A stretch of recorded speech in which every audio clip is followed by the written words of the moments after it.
Hi, you guys. How are you? Hello. Shalom, shalom. Good morning. Good morning. I am a little late here. I was strumming on my guitar. I was trying to warm my vocals up and I was singing. Thank you so much, Kelly Knoll, for that. We're going to talk a little bit about a situation as more and more people find their way to the stream. I find myself in a situation and I don't know what to do about it. And maybe the solution is to do nothing and to just, um, I don't know. I don't know what the situation is. I don't know what I'm supposed to do. But we're going to talk about it as more people find their way to the stream. Can I see you right here? How's that? I just got myself, I did put makeup on, as you can see. I did not put lipstick on, but you know, my natural lip color looks fine. Did I put lipstick on? Something's on my lips. I must have put lipstick on because I feel moisture on my lips. Something is on my lips. It might be clear. Ah, Joanna, you're very sweet. Well, yeah, that seems to have been what happened. Yeah, I know. Human beings are just, do we ever do anything? Are we ever nice? Are human beings ever nice? I don't know. Can we be nice to each other? Or do you think that that's like too much work for us? I don't know. What do y'all think? Yeah, good to see you all. Welcome to the brunch. We're going to sit down. We're going to blitz away.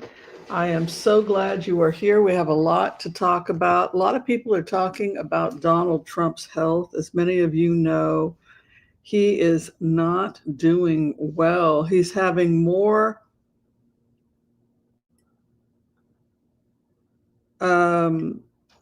having more and more. I'm trying to open this up. Hold on a second.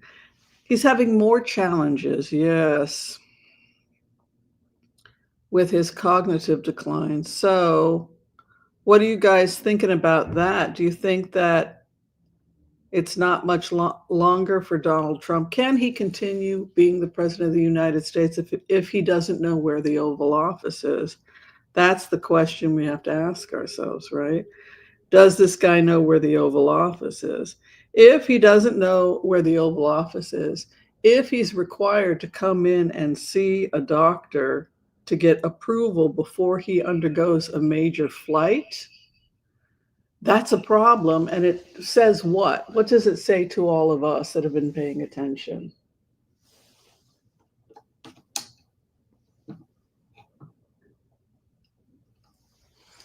What does it say? It says that this is not a man that can fulfill his duties as president of the United States, right?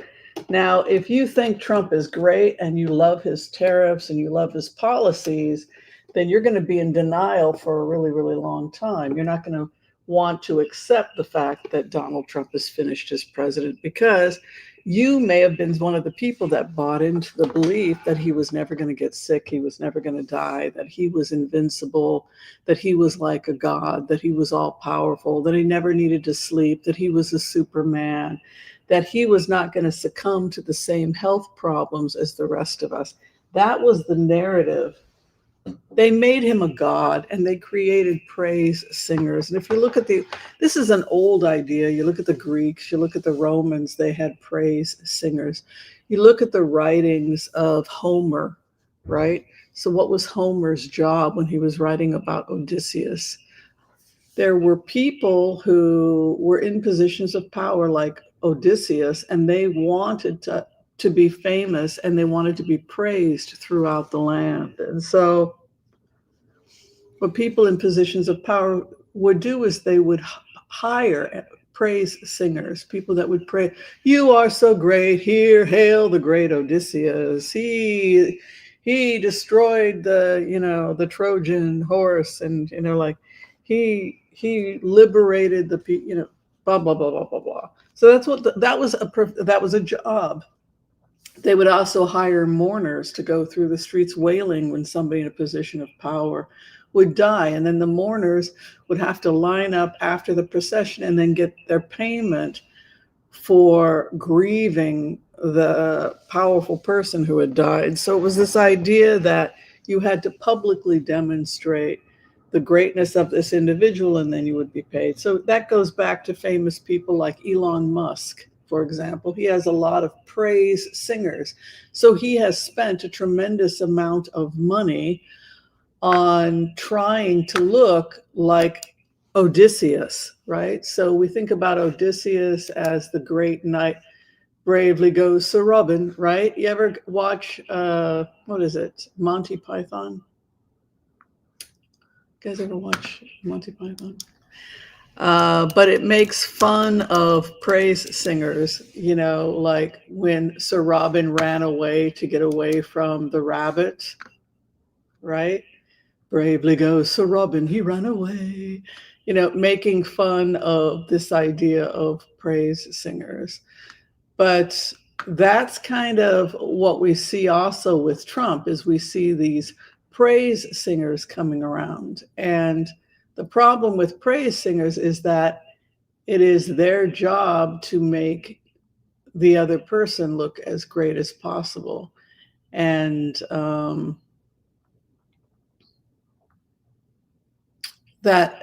what happens when you're somebody who's reading the accolades of somebody who gets paid to make the other person look great is that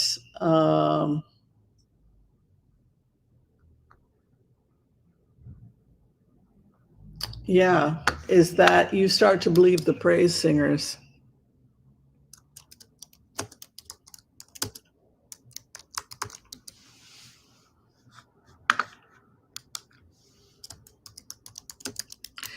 And so what's happened with Trump is that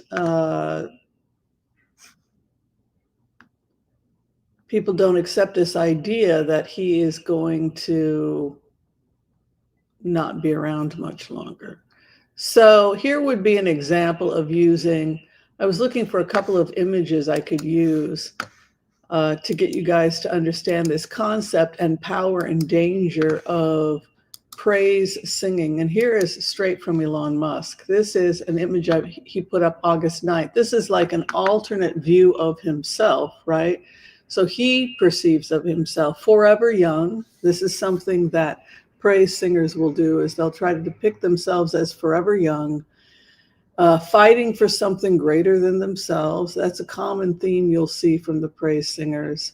The knight who's going off to battle, and he's got this beautiful woman that he's dying for her honor. So this would be an example of an image of how the person in power, whether it's the general or whether it's Donald Trump or Odysseus fighting, going to Troy, it's the same idea that you are paying somebody money to create a mythical character or image of you.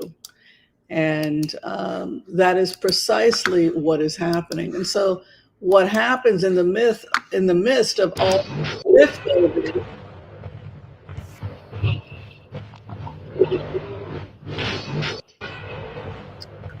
is that we start to believe it, right? We start to believe that this is real. We start to believe that these people are actually fighting, which of course is absurd. Here's another one.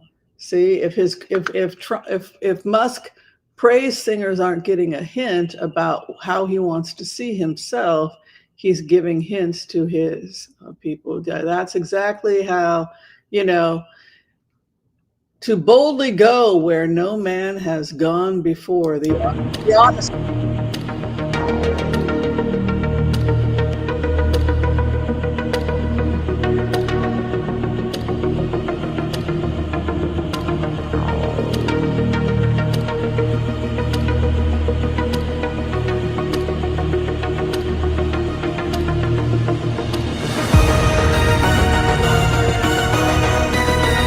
So this is another example that comes, you know, we think about Star Trek, but Star Trek was influenced by Um,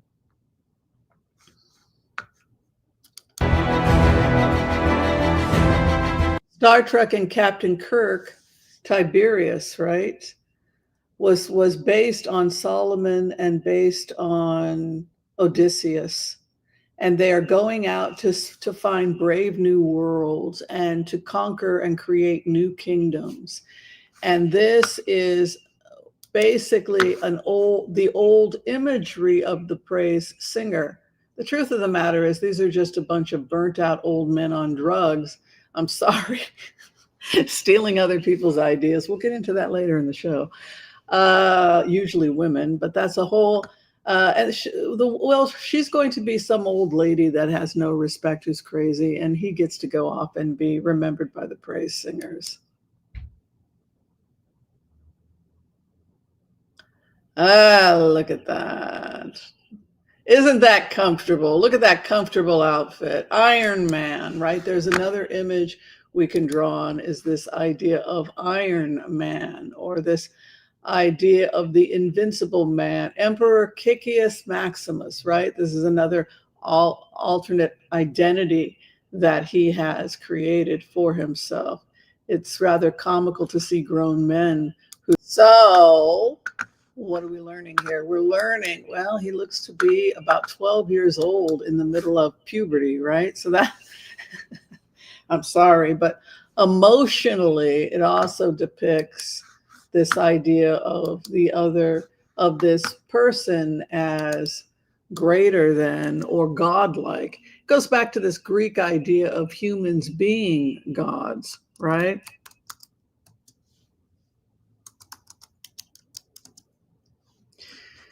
So some would argue that praise singers made a savior of Jesus, right? He was a rabbi running around the neighborhood talking about breaking free of the authorities, right? So we got to break free, right? We got to think for ourselves. We got to just have a personal relationship, right? So then the praise singers come along, and then he's turned into something entirely different. So you have also Donald Trump. We can go into Grok Imagine, has created some interesting images. I'm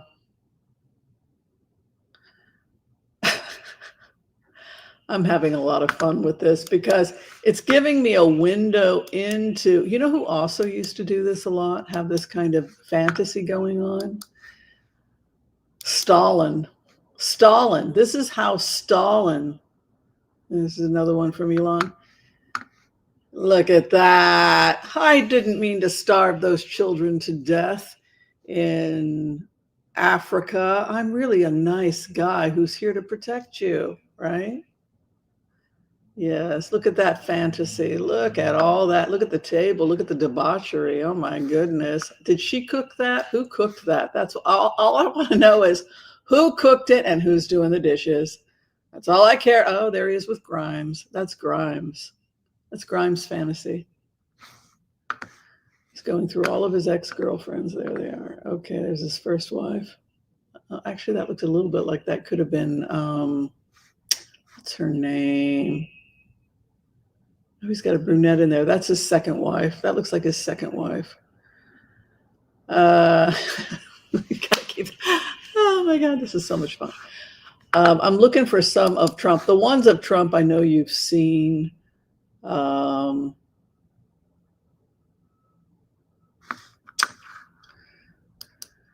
Well, they're very much like Jesus, right? They have this almost an aspect to them of, they have an aspect to them in some time. The savior, this is Elon doing this, but they have this idea of the savior, the romantic man you've always longed for, the soulmate you've always dreamed of, the redemption you've always prayed for.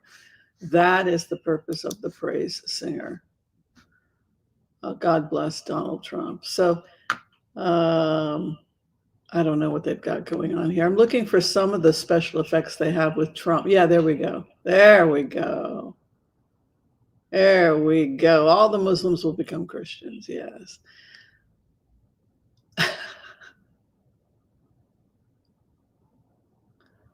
Donald Trump, loved and adored, turned into a demigod. So where are we going with this? We're going with this idea that now we have a situation with Trump where he's slipping, right? He's no longer able to put on this facade of himself as the great savior of the world. And so his praise singers are in a pickle.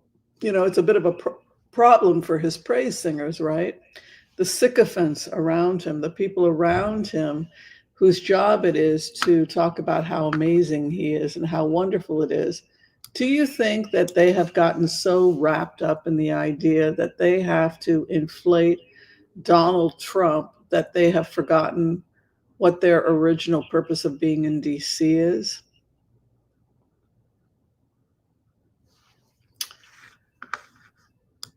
Yeah, they're forever young. That's the purpose. They're forever young, they're forever vital, and they are forever there, uh, riding that horse at marked speed to get to my beloved people, to rescue them from the horrible.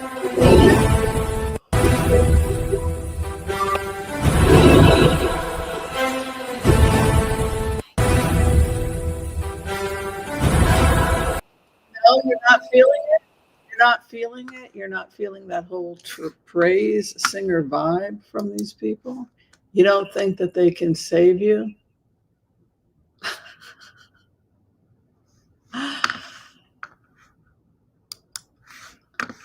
I don't know. There are men that watch these channels. I'm always curious. Is this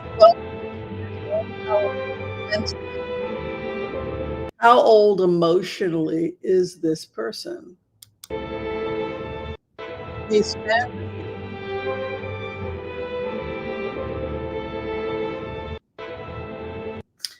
needs to go back to those dance lessons.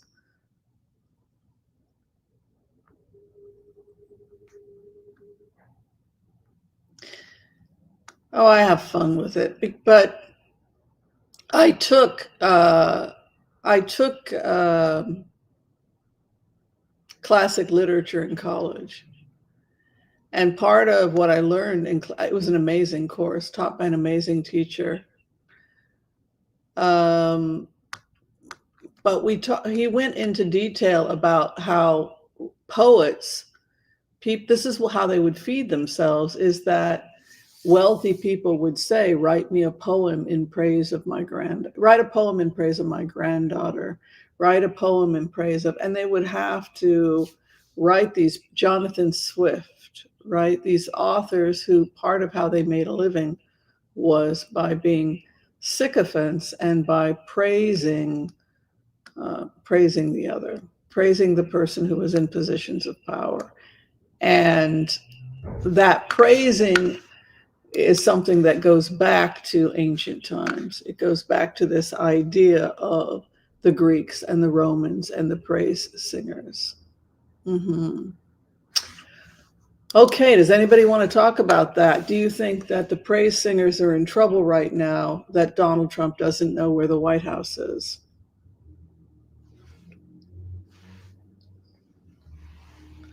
It would appear that they are, in fact, putting signs up.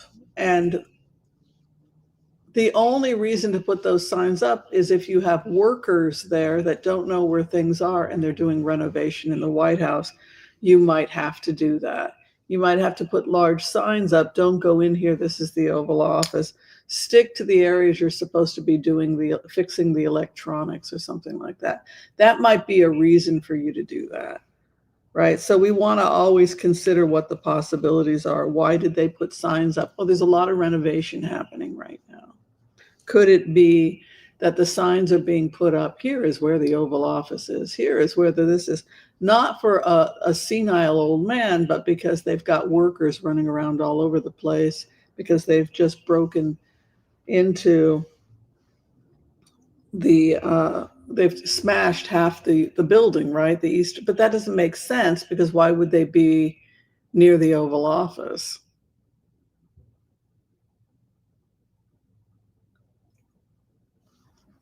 So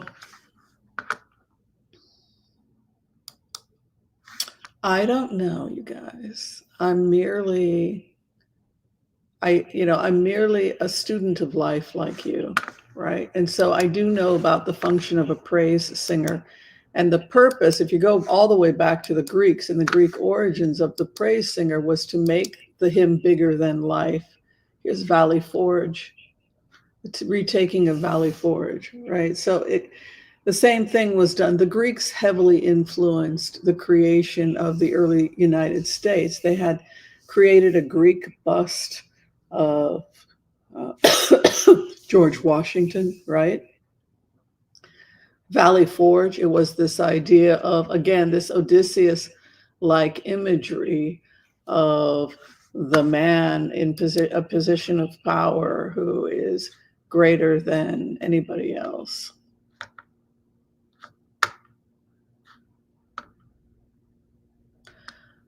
How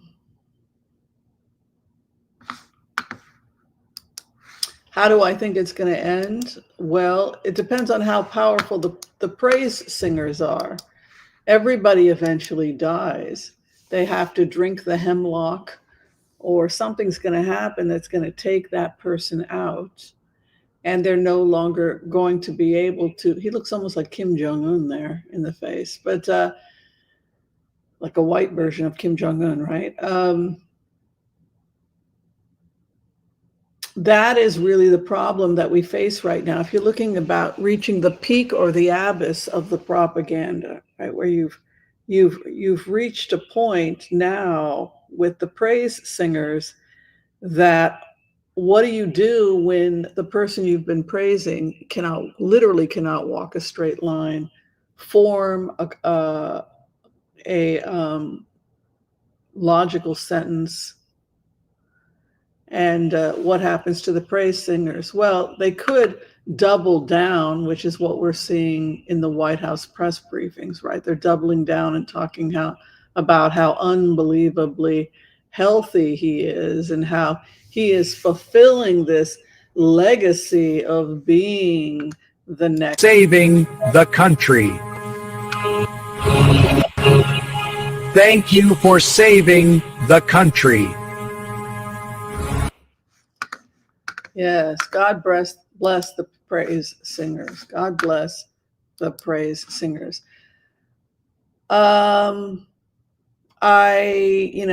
Will it be able to survive? Will it be able to survive? They covered up for Ronald Reagan for a very, very long time, right? They were able to, he had nothing left of his brain when he left.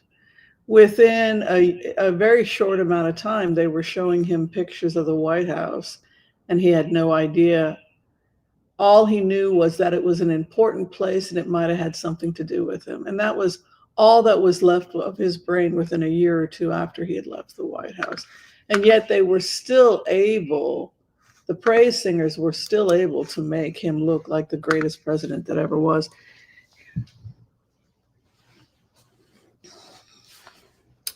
Well, a lot of people did the same thing with Bill Clinton. I think Bill Clinton was one of the worst presidents, and I'm a Democrat, and I voted for him twice. But now, in hindsight, looking back at the policies of Clinton and sending all those jobs to China, it really destroyed our country. And it really did. If you're a strong supporter of unions, I mean, he was one of the people that broke the backs of the unions. So, yeah, I don't know. Oh, we've got some people we want to say hi to. I'm going to go ahead and let's go ahead and we'll give gratitude to everybody that's here. Thank you, everyone who's joining us today. We have 225 people joining us for brunch. Much appreciation for that. And looks like we've got a bunch of questions. We will blitz away, and we will also go ahead and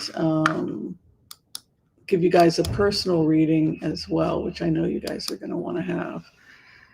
So Before we get started on all of that, I'm in a situation and I don't know if I should let it go or pursue it. If I don't let it go, or I mean, if I let it go, then I guess we have to, we'll just return the money back to people. I'm on the fence. 891-900. 891-900, is that right? What I said? Yes, I did. So, as many of you know, I wrote a rebuild for Gaza. And what I tried to do in the rebuild is I'm trying to, on the eastern side of Gaza and Israel, there's a border, and it's got what's called a, oh, let me see here. Let me show you this. This is today's, if you're donating money today to the stream, this is where the money will be going, just to let you know. I sent my ideas to the Israeli Defense Forces, Netanyahu, and then I believe at that, thank you, Tina Clark, that was a very generous donation. Teresa White, Thomas Keck also gave a generous donation, as did Linda Farley and Kelly Brandt. So if you would like to donate to this cause, here is the link. I guess I should probably pin it for people. But so what happened is that I sent a rebuild that I think we should do an integration kibbutz, and any Gazans that don't want to be a part of terrorism and they just want to live their lives and maybe get some free land and in exchange for, like a kibbutz settlement, if they're willing to live with Israelis, if Israelis are willing to live with peaceful Gazans, let's see if we can't build some kibbutzes along the line. And maybe the Abraham Accords can get involved and we can build a beautiful life for people. And I did geo mapping and I came to half a dozen or six. I created 6 oasis zones that could be created on the eastern and northern side of the Israel-Gaza border, with one potentially in the south with Egypt. So it would require Egypt to donate some land, but I think we could do it. So I created this fundraiser as a way of doing that. So then what happened was that Netanyahu didn't have a rebuild. In fact, they hadn't even thought about rebuilding because nobody knew they were going to be attacked. But so when Elon showed up November 27th, let's talk about a rebuild. It was only less than 6 weeks after the October 7th attack. And so the only thing they had that sounded like a good idea was Oasis 1. And so they gave Oasis 1 to Elon Musk to look at, and he thought it was a great idea. So I continued to send documents to the IDF and the Knesset and everybody else showing how this could be profitable to the Abraham Accords.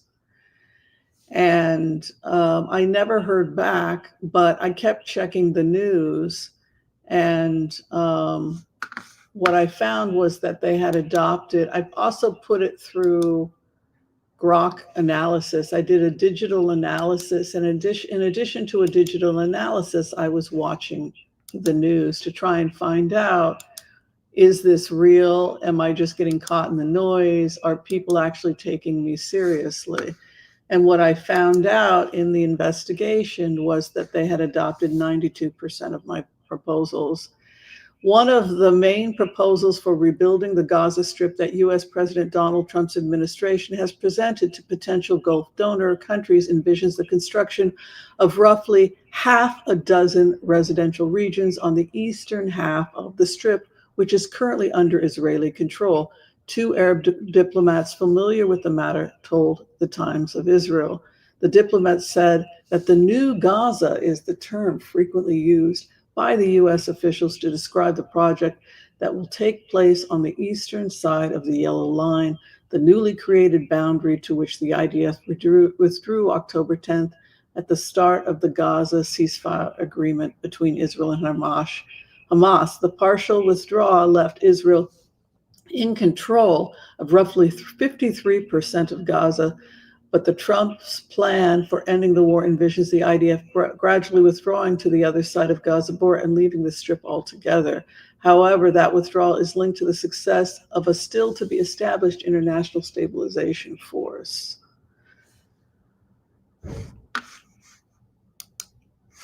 So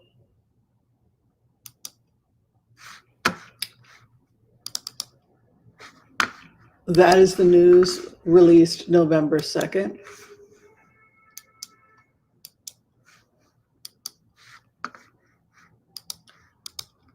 Here are the 6 zones on the eastern side I constructed for the IDF. November 21st, I sent the kibbutz request, and December 23rd, this was the actual design. And you can see the 6 zones, starting with the first zone, Oasis Sinai, with a guarantee from Egypt. And then we have zone 2, security point 3, security point 4, 5, and 6 until we get to the coast. So according to Grok that analyzed everything, they've accepted 92% of my proposal. So the concern is that it's a for-profit, it's made for profit. And because it's made for profit, they could be moving away from the initial intention, which was kibbutzes, which was very much democratic socialism.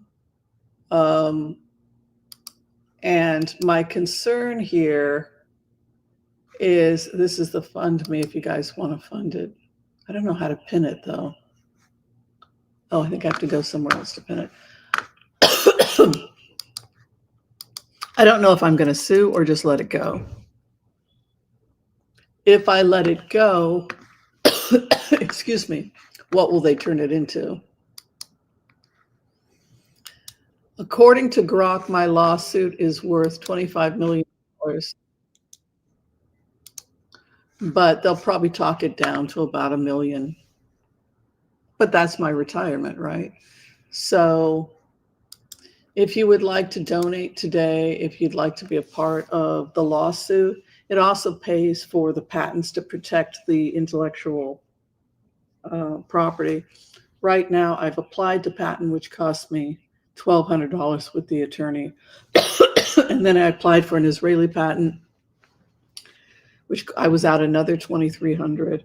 I've been going back and forth to Israel, visiting peace communities like Wahi Salam, which is an integrated Arab-Jewish peace community between Tel Aviv and Jerusalem. I visited there and interviewed some people there. So it also covers the cost for travel, the cost of the patent. The lawyer to send a demand letter to the IDF, he requested $8,000. So the demand letter will cost me another. Then they go into discovery and injunction, and that's going to cost me another $35,000. So they're using my ideas not to benefit the people, but to make themselves rich. And it was not the spirit with which I gave this rebuild. And I repeatedly said I wanted to be paid for developing this. The work was very extensive. It was so extensive, the work I did for them, is that I even did their subway transportation system schedule along with the subway stops. So I don't know what I should do morally and ethically. Is this my battle, or should I just say, hey, that's cool, they took my ideas, that's really neat, and just let it go? So I don't know. I have to decide. If you guys are donating and saying, no, we want our money to save this freaking Gaza rebuild. No, we're going to give you $10. I don't know what to do. I know that I don't have the money for it. So if I don't get the money, I'm just going to give the money back to people. I mean, I'm not emotionally really strong right now. That's the other thing, is that mentally and psychologically, I'm not in a good place right now, if I ever have been. I'm a walking disaster. Do I really want to go up again, get attacking the IDF? Do I really want to make an enemy of the IDF?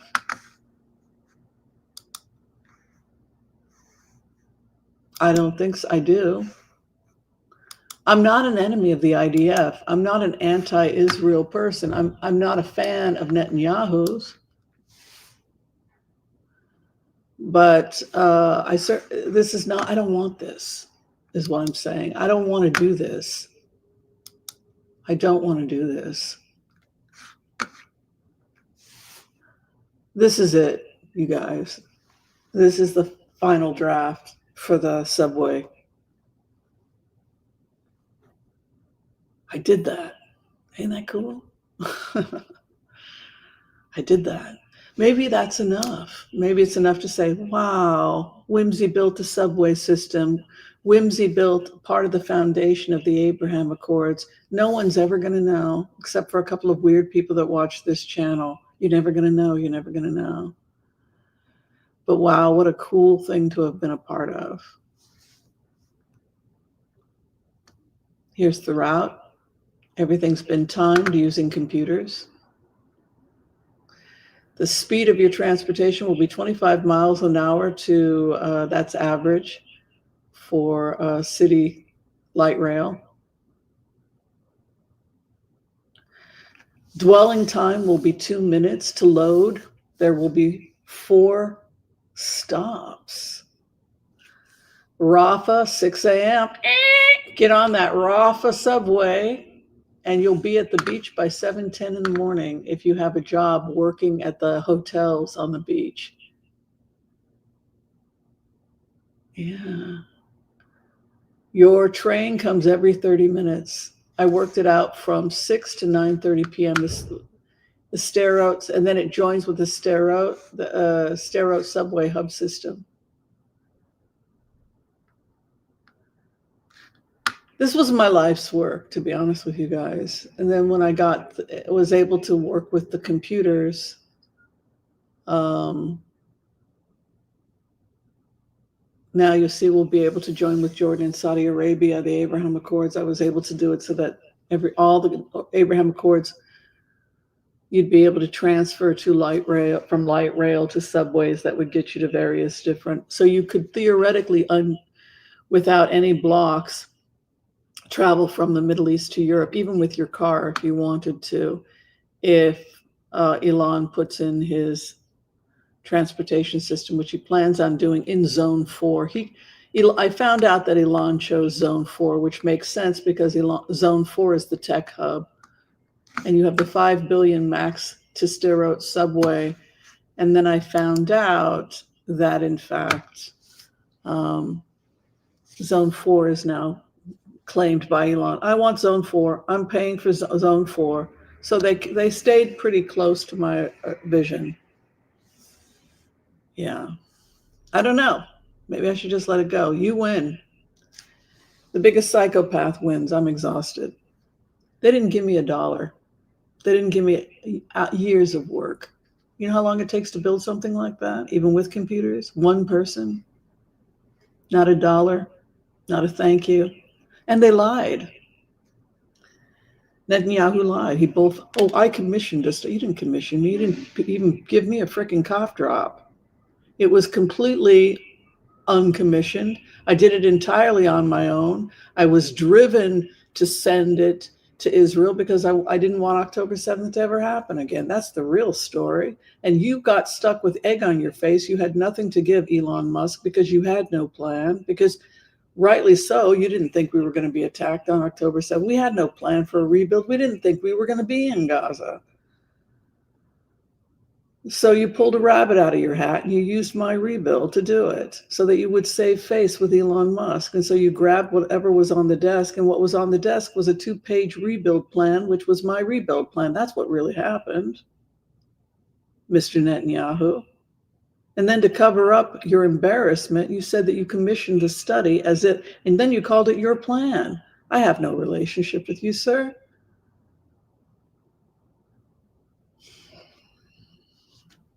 I don't know what to do. I need guidance. So you guys can decide what I'm going to do, because I honestly don't know what I'm going to do. That's what's really going on with me. Please stop saying I'm going on vacation when I go to Israel. This is nobody goes to war. I like Israel when bombs are not dropping. Oh, we got to pray, folks. Let's go ahead. We're going to do the empath's prayer. We're going to blitz away, give you all some good energy, and give me guidance. Maybe walking away is the right thing to do, because I can't afford this. I'm already out $5,000. I'm lucky if I get an attorney. Attorneys don't want to touch it. I found one attorney who's quite powerful, who's won like 92% of his cases in Israel. He said he'd take it, but he said, here's what I want. I want a minimum of $8,000 for the demand letter. Plus it can be up to $40,000 for filing. And I want 20% of the profits from the win. Take it or leave it.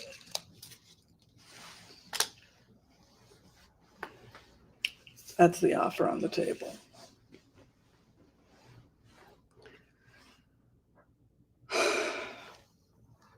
I need to let it go. I think that's what I need to do, because I don't have the mental wherewithal to handle this.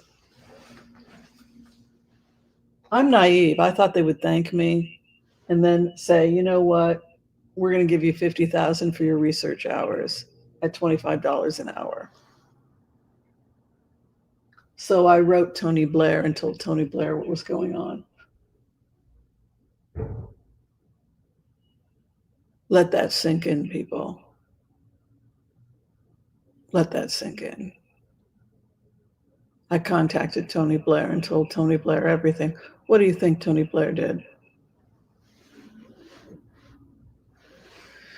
He wanted a piece of the pie, so he contacted them, and now he's the future mayor of the zones. He didn't thank me or give me grant money either. That's what I got from Tony Blair. Oh, they hired him. Mm-hmm. Oh, yeah.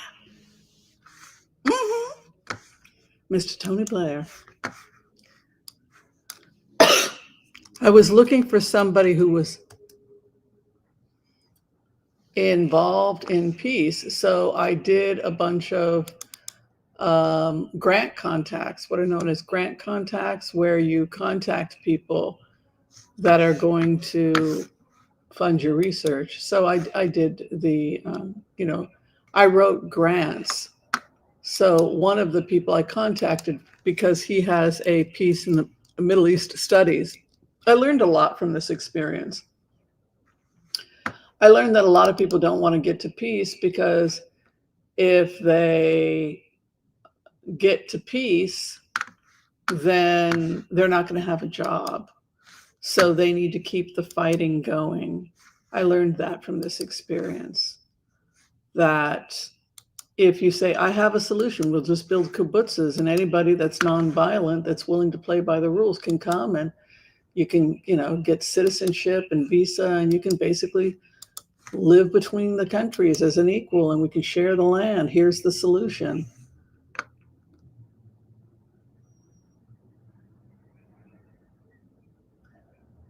Letter was sent March 2nd. So what does this bozo do? What's this bozo, this frickin' bozo Tony Blair Institute working for peace? When he gets the rebuild, what does this bozo do? He completely ignores me and calls Trump. He calls the IDF. Well, I heard about the Oasis One and I'd like to be involved. Great, you're the new mayor. Whimsy who? Who's she?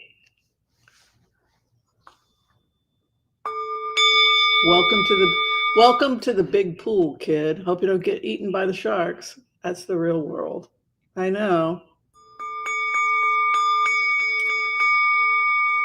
If they get a solution to peace, you don't have a monthly paycheck, so they got to keep the fighting going, talking about peace. So you have thousands and thousands of people who get a monthly salary talking about peace with no real intention of getting to peace, because then they'd all be unemployed.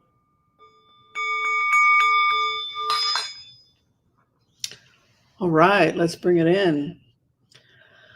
I want to call on White Light. Oh, by the way, a couple announcements before we do this. If you'd like to receive a healing at this time, please give us your name or the name of someone you'd like us to pray for, and we will include them in our prayers today. We are raising money for the Oasis One integrated kibbutzes in the B zone between Israel and Gaza. We're trying to create peace and unity, a subway of peace, communities where we agree to take down arms and live and love each other. And I built a rebuild, and I'm trying to get it to all the way to be part of the Abraham Accords.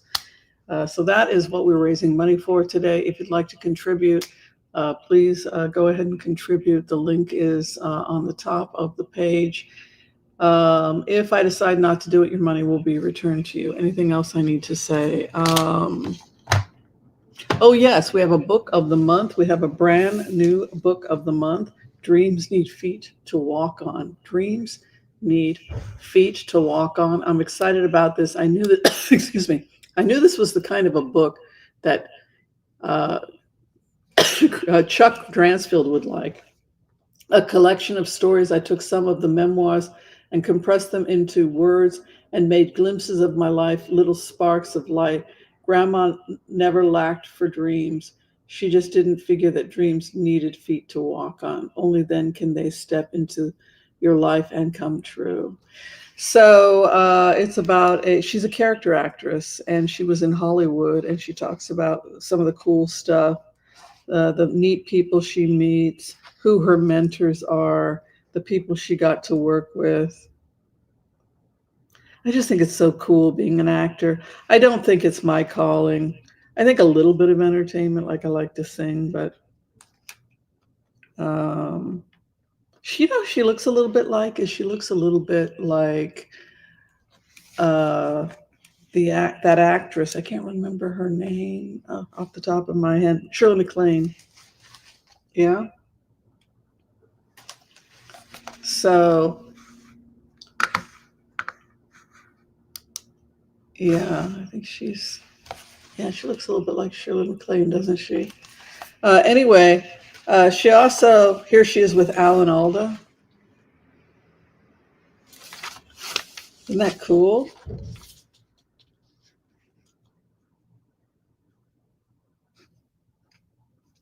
Oh, she played in Romeo and Juliet. Anyway, she was in Harvey. Marion Haley Moss. Yes. So that is our book of the month. Check it out. You can get it on Amazon, and hopefully she'll be on our studios next month. Okay. So without further ado, we're going to go ahead and do the MPAS prayer, and then we're going to blitz, blitz, blitz away. Thank you for your donations and support. Like I said, everything goes to the movement.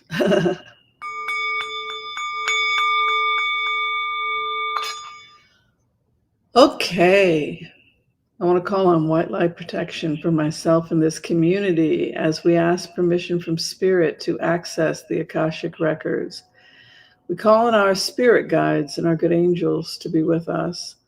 Please give us the clarity and the wisdom that is needed to empower all of us on our journeys to make the best decisions for ourselves, our families, the planet, the people we love, but also to help those that we may have strife with. And together, collectively, as a community, we say, Amen. And for those of you who are requesting a healing at this time, we come together and we pray. We pray that you and those you love receive a perfect healing in mind, body, and in spirit. And together again, we say, Amen, Amen, Amen. May all souls be healed. May all souls be healed. All right, let's do it. Let's do a collective reading. Let's see what's in the works. We had predicted that sometime at the end of December, it would become apparent that Trump would have to leave the White House. That basically the Akashic record said it was the end of the road for him at the end of December. Then we go into Christmas. I don't know. Could he come back look, how much are they going to put up with before this guy has to leave? How bad does the president have to be before we have to accept the fact that this guy cannot be the president? Well, you voted for him based on his policies, and we're implementing his policies. He'll need to be around.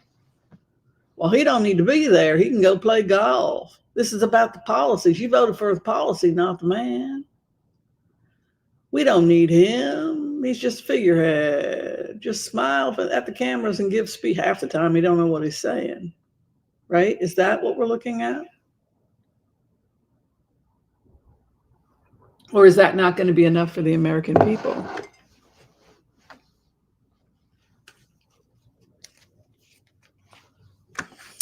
I don't know, you guys. I mean, you and I don't like necessarily the president. We didn't vote for him, right? But there's a lot of people that love him, and they, when we started today's show, we talked. Oh, hi, Mark. Good to see you here. Hi, Mark. When we started today's, people are saying, let it go.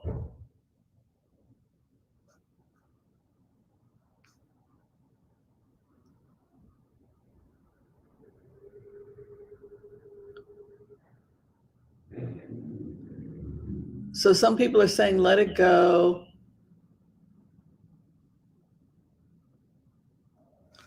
And some people are saying, no. I don't know. Let me just make sure I've got this set up right. I have to make sure that the live is set up properly. We want to make sure everybody's happy. Okay, let's see here. The visibility is public. All right. Customization. Sorry, you guys, I just have to check something. Only people who are subscribers need to be commenting, because I'm seeing some comments that don't sound like they belong here. Fake comments.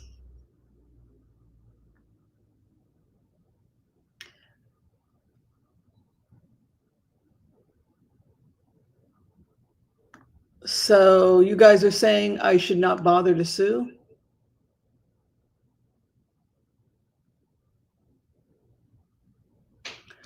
I don't know. I need guidance, like whether I should do this at all. Okay, let's do it. Let's do our collective reading while we figure it out. I have no idea what to do. I'm burned out already. I just thought they would be nice, and at least the reason I contacted Blair was to cover my research hours. They're creeps. They're all creeps. They're creeps, and they're interested in virtue signaling. They're not there to help anybody but themselves and to make money. That's reality. All right.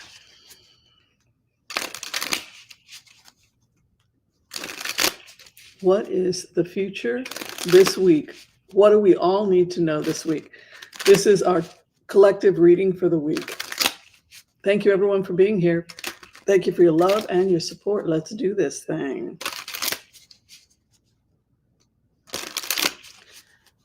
What is the week in store for us? This reading applies to you at the time you see it. Where we are at right now, the energy is Two of Swords. It's interesting that we're in a Two of Swords mode, because they're now talking about they're going to wait until the election, December 5th. What is it, in Tennessee? Because they're hoping to get another Republican in. This is how pathetic it is. Anything to cover up the release of the Epstein file. So if they can keep the shutdown going until the election, I say if there's a government shutdown, there should be no election. Why are you having elections during government shutdowns?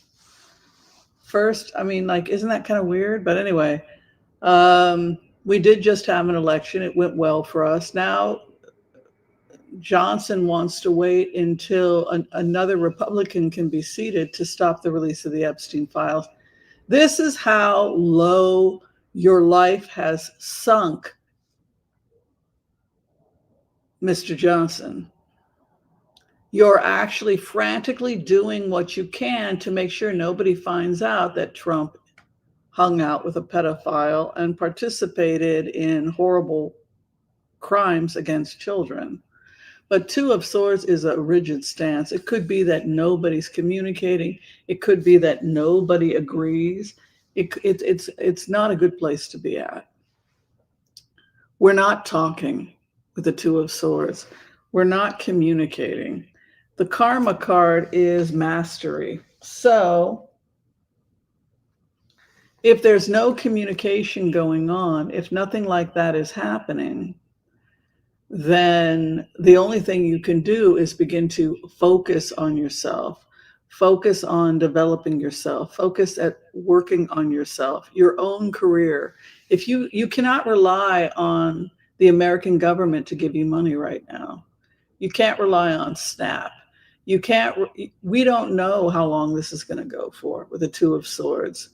And so the only thing that you can do with Eight of Pentacles moving in as your karma card is to start making your own money and start saving yourself. Get back to your workbench. That's basically, because the situation right now is really stuck. Two of Swords is hear no evil, see no evil, speak no evil. And it can also be somebody who refuses to talk or hear or see the other person's position. And instead, this is just focusing on keeping your own desk clean, keeping your own house neat and tidy. Where we're at right now is holding on to addictions or toxic ways of doing things. It could be that all of us are being too rigid and we need to break free of our own biases, our own addictions, our own codependency, and rise above and begin to see things from a wider perspective. The devil is to be chained. So you look at the juxtaposition of a Two of Swords as the base of the matter. And so the base of the matter is refusal to hear, refusal to see. I don't want to hear, see, or I don't want to see the outside world. I'm just going to hide in my room with my edibles and my music and my kitty cat and my little, I can only handle my small world. I have my comforts, right? We've got our candy, we've got our drugs, we've got our fantasies, right? All of these things can be ways in which our cults, our religious extremism, also is, the devil can be a cult, codependency, sex addiction, drug addiction. The crossing card for us at this time is, despite everything, even though you may feel that everything is really rigid or that you're at a point in your life where you're not able to get past this small world, it's given you a tremendous amount of time for self-development and personal work. You know, this is a very creative time for you and for me, with an Empress crossing us, which would be creativity and abundance, and a karma card of Eight of Pentacles. Now is the time for you to be building that side hustle, building those ways you're going to be making money so that you're not dependent on anybody. I don't like that devil card. It could indicate being attracted to or participating in activities that are not good for your health. Smoking cigarettes, like I love to smoke and I'm constantly battling smoking, right? I can go 6 months, a year without smoking, and then something will happen. Oh, come on, one cigarette, right? So it's when I just love smoking. You know, it's just my mother smoked, my dad smoked, my sister smoked. They all died from COPD and smoking related, and I'm constantly fighting that, and I know it, right? So that would be me having to stop something I'm attracted to that I know is a bad habit. I went to the market yesterday. I bought $13 worth of pastries and ate all of them in one sitting. They were expensive pastries. I only got two. That would be an example of I want to enjoy my life, right? So I engage in an action or a habit that's not necessarily good for me. What is above you? You're moving towards victory in your life in the next 6 months, but be aware that bad habits could be pulling you back. Intolerance or narrow thinking could also be pulling you back. What you're sitting in is a brand new beginning. You want to break through. You want to create something new for your life. With a Four of Wands, what you're sitting in, it's what you sit in, it's what's bubbling underneath, it's what's marinating. And for you, it's a new beginning, a Four of Wands, a new beginning that brings with it great success with a Six of Wands moving into the fourth house. What you're coming out of is a time of grief. We lost, we're not happy about the political situation. Maybe we're not happy about the president. Maybe we're not happy about our own personal losses, things that have happened in our lives that we're not happy about. And we're entering into a time of anger and frustration and people knocking heads. Also, I see more bad weather, I don't think we're totally out of hurricane season yet. I'm seeing these storms and this heat, the heat of Africa coming in, right? Those storms out of Africa that come and they hit places like Jamaica, but you also have them possibly coming in further north. With the Knight of Swords can be angry winds. It can literally be angry winds. The other concern I have for Knight of Swords is that it has a violent aspect. So it could be an indication of more people bumping heads with that Two of Swords, more strife, more conflict.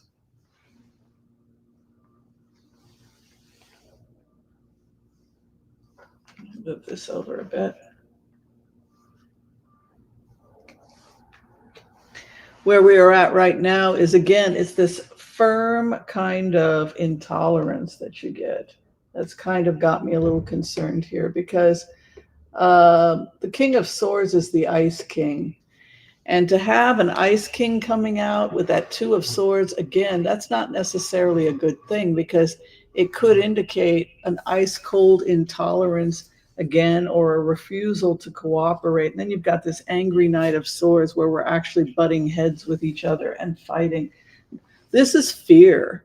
When you think about this kind of ice cold energy of the Knight of Swords and the violence of the Knight of Swords and the blue ice of the King of Swords and the metal element, which is cold, calculating, this is a time when we may just feel that the world is not a very kind place. And that could be partially why we have this pulling back and leaning towards comfort foods and leaning towards things that might not necessarily be good for us, like me going crazy with those pastries yesterday, right? Delish.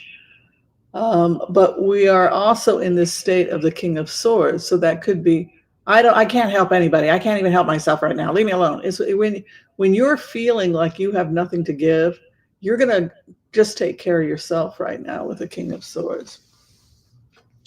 The opposition at this time, more swords. This is Archangel Michael, also known as the Spies card. Spies, because spies get to the truth of things. Why do you spy? What is the function of a spy? Spy is riffing through the documents to get what he's trying to get to the truth, right? So Michael always carries the truth with him. Archangel Michael, El Nino, the Nino who carries the sword.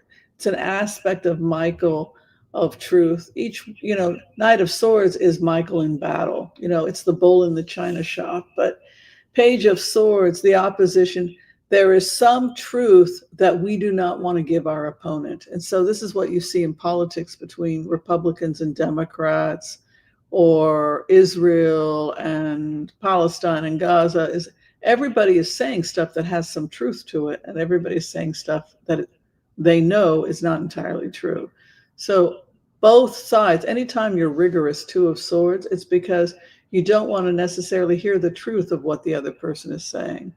Well, what you're saying is true. We don't have money for what you call entitlements like Social Security. I don't know why that would be an entitlement, though, since I gave you money monthly since I was 17 to pay into this thing called Social Security. So I don't know why you would call it entitled to give me what exactly. So that confuses me, but okay, we'll go along. and health insurance that's affordable.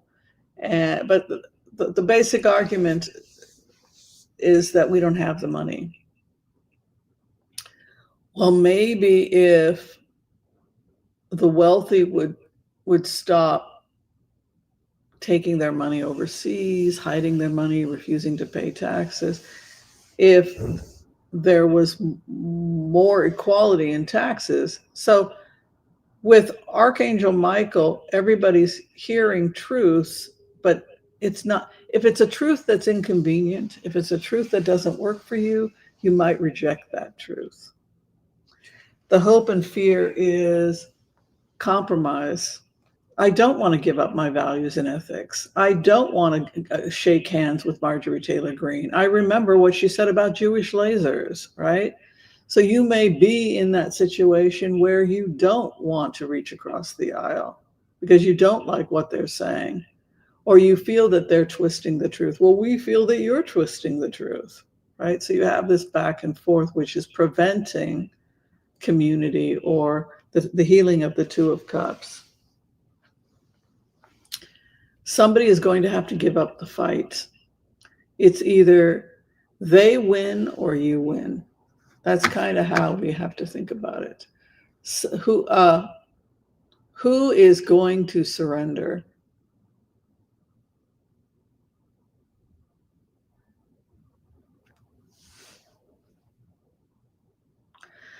So who wins? Probably the person with the most money, the person with the most power. And then we will crawl away, maybe and hope we can hold on to our dirt farm. I don't know how this is going to work, but Eight of Cups is when you walk away from everything. Or walking away from everything could be taking what money you have in your savings and moving to a small town in Colombia where you can still afford to, feed yourself. A lot of people, while they're still mobile, they're choosing to just get up and leave the country.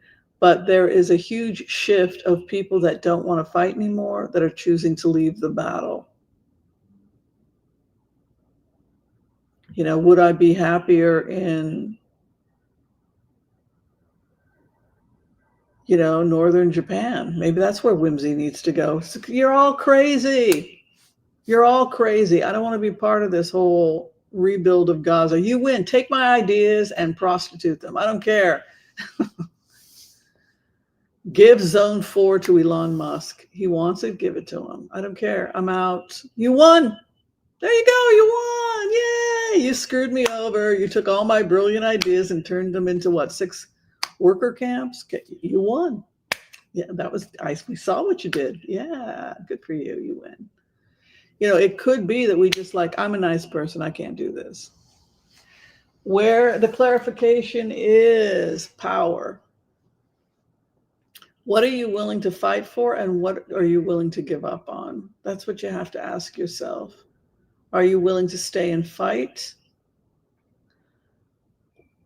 Only if it means that it doesn't disrupt the rest of your life. So say you're in a lawsuit right now. I don't know. I don't have the energy for this. Or you're trying to build something and it seems insurmountable.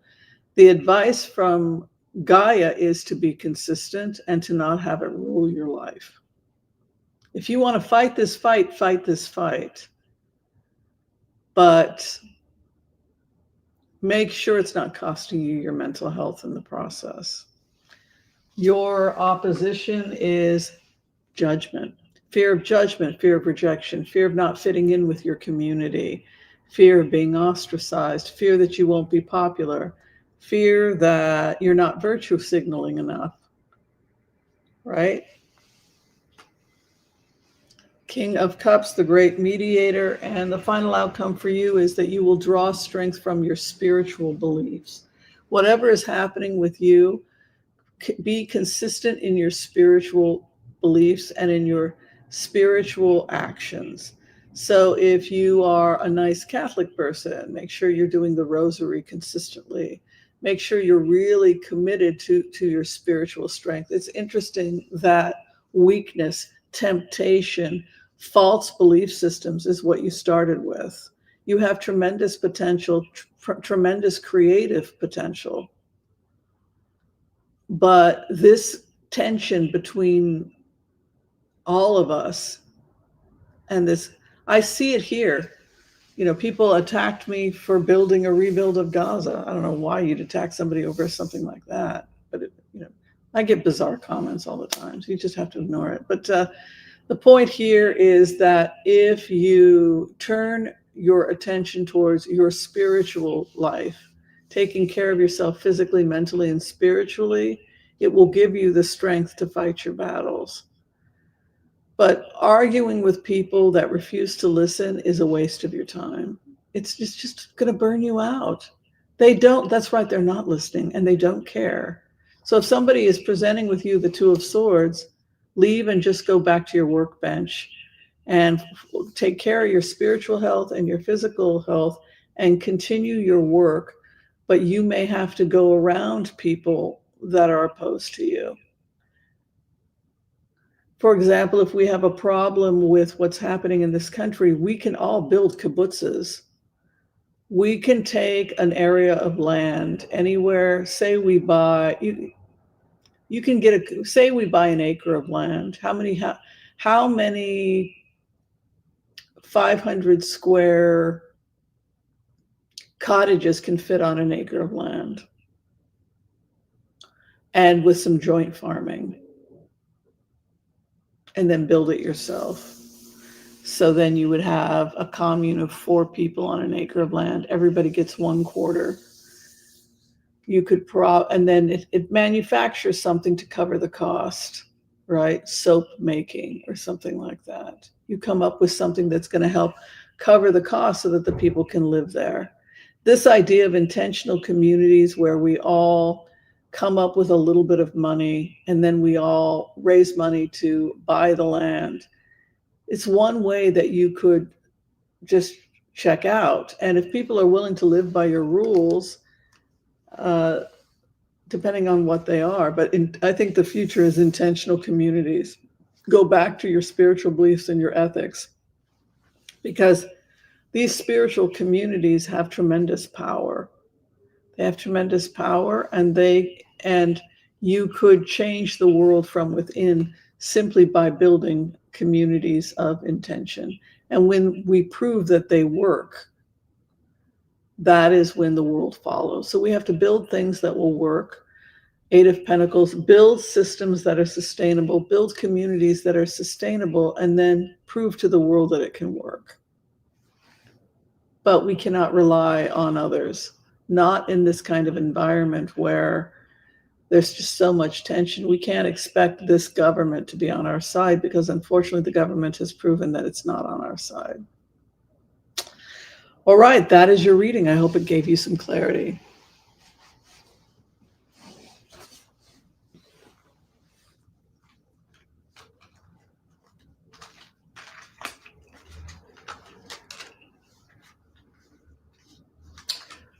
All right, when I get the order, we will blitz, blitz, blitz away.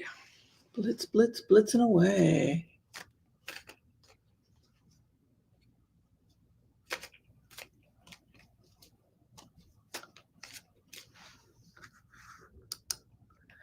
Nobody believes me. I mean, the other thing is, I don't know if they even necessarily don't believe me. It's just that I think it winds up getting lost with, I don't know. I've sent hundreds of letters. I've sent so many letters. You guys have no idea. Thousands, thousands and thousands of letters. They don't, why would they care about me? I'm nothing to them. You got to think like they think. I'm just a secretary with bad grammar. It's the concept they're in love with. Who's this woman? I'm nothing. I'm a lone individual who just came up with a really great idea, right? All right, Lavrov. Is Lavrov out?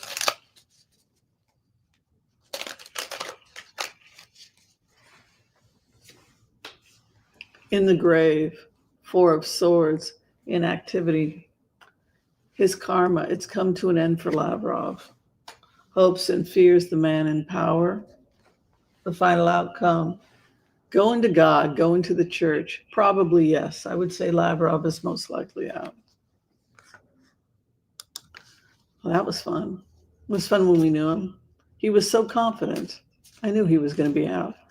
Dozens of generals and ministers arrested or fired by Putin in the last week. Will Putin be forced to resign? Don't you think so? Don't you think when you look at the 5 phases that were headed in that direction?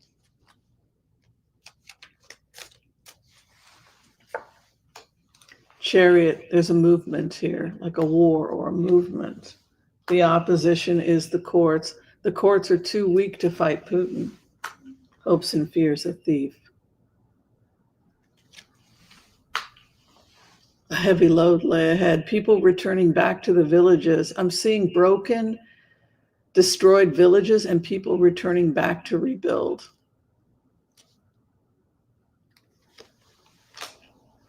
A judgment.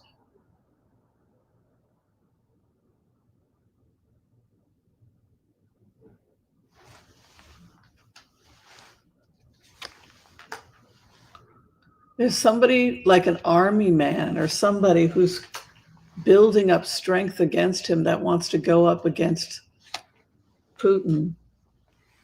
And there's somebody, this King of Wands. I know he killed that one opposition leader, Navalny. But now there's somebody, he's not, somebody associated with the courts, the King of Wands is coming after him. And this is somebody who's not afraid of him and will not back down. King of Wands is associated with Chango, fire.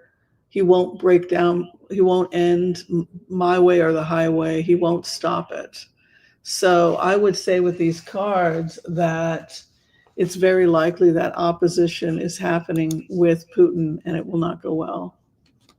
Gas rationing in Russia due to refineries being destroyed by Ukrainian drones. Russia is using alcohol to stretch supplies. Holy crap. A great celebration of armistice is coming to the people. They're attached to the devil. A new beginning comes for them. And peace. They want peace and to do friendly relations with the outside world. They want good importing and exporting. They want this nightmare to end. Russian forces are destroyed in Crimea due to continued drone and missile attacks. Yes, I think so. They want to, people want peace. 6 of Cups. Ukrainian F-16 attacks throughout Russia, major cities ongoing. Will the war end soon? Fool took leap of faith. Fool card. Justice. The courts are starting to fight back with Putin and then a mobilization of troops. He's going to start seeing the courts in Russia fighting back in a way he had not anticipated. The budget, well, if they're trying to drag it out till December 5th so they can get that other guy in there so that they have another Republican vote, this goes to show just how sick Mike Johnson has become that he is doing this. This is what Mike Johnson is doing. Mike Johnson is helping this creep people not find out what he did. How screwed up do you have to be to be in that position and think that you're doing God's will or that, and this guy's supposed to be a Christian and this is what you're doing. You call yourself a Christian, you claim you're a reform whatever, and now you're doing everything in your power to cover up Trump's association with crimes.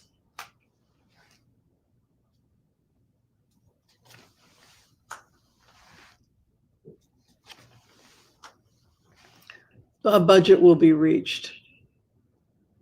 So they'll be able to go back in because a budget has been reached.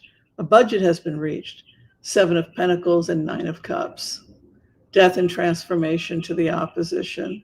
So they feel Democrats have a deal. Senate has a deal. I think they might be able to break the filibuster because of the 9 of Cups coming in. Masters working. Dead in the grave. Somebody could be passing away that's in Congress.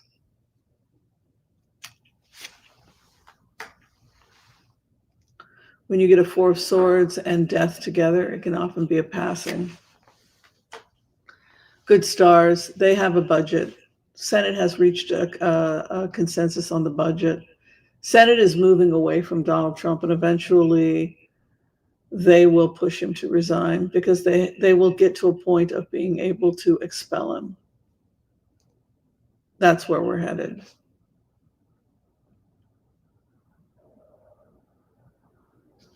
Yeah.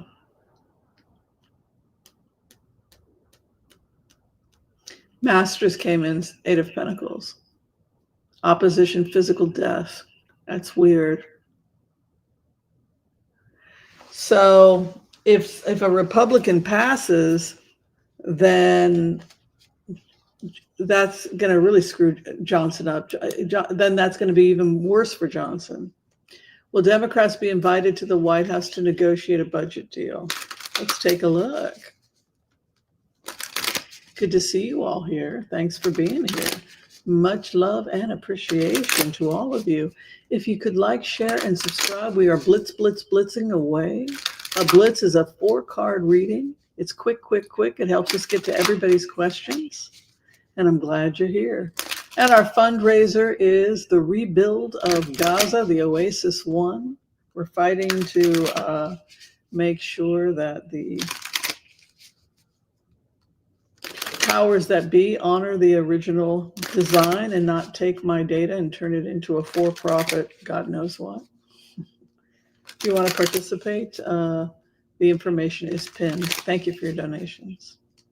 I do appreciate them. Bare minimum, the lawyer said I need $35,000. That's just for the filings because first we do our demand letter. That's $8,000. Then I had to pay for my patent applications. That was $2,500 for Israel. With the lawyer here, it was about $1,600. And then after you do the patent application, you have to actually get the patent, and that's another $5,000. And then you also have to pay for discovery, where they do their discovery, they're going to deny it, then we do our discovery, and then that has to be filed with the courts. Then there's an injunction, then they file an injunction. I also filed with the Israeli government's Justice Department saying, these are my ideas, they've been stolen, I've applied for a patent, and that will stop the work order. So they won't be able to continue building their Trump Tower as long as my lawsuit is there. You have to stop the bulldozer. You've got somebody, anyone who does not approve of this rebuild, may they speak now or forever. That would be me.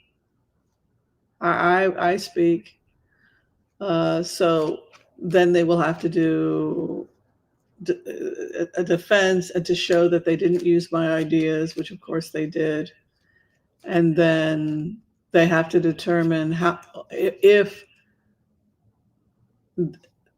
they're obligated to pay me anything or if they were entitled to take my ideas. So that's the other thing that has to be decided.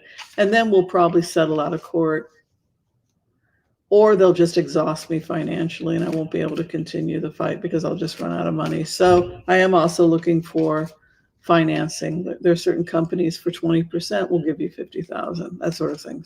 So that's the other thing I'm working at. It's a lot of work. It's a lot of work. Democrats in the White House. There's the emperor. Well, her name is, then there's Nancy. I call her Nancy. So it's interesting, the relationship between Nancy Pelosi and Donald Trump, because Nancy Pelosi is the mother that Donald Trump never had. He can terrorize people so that they're running around trying to make him happy.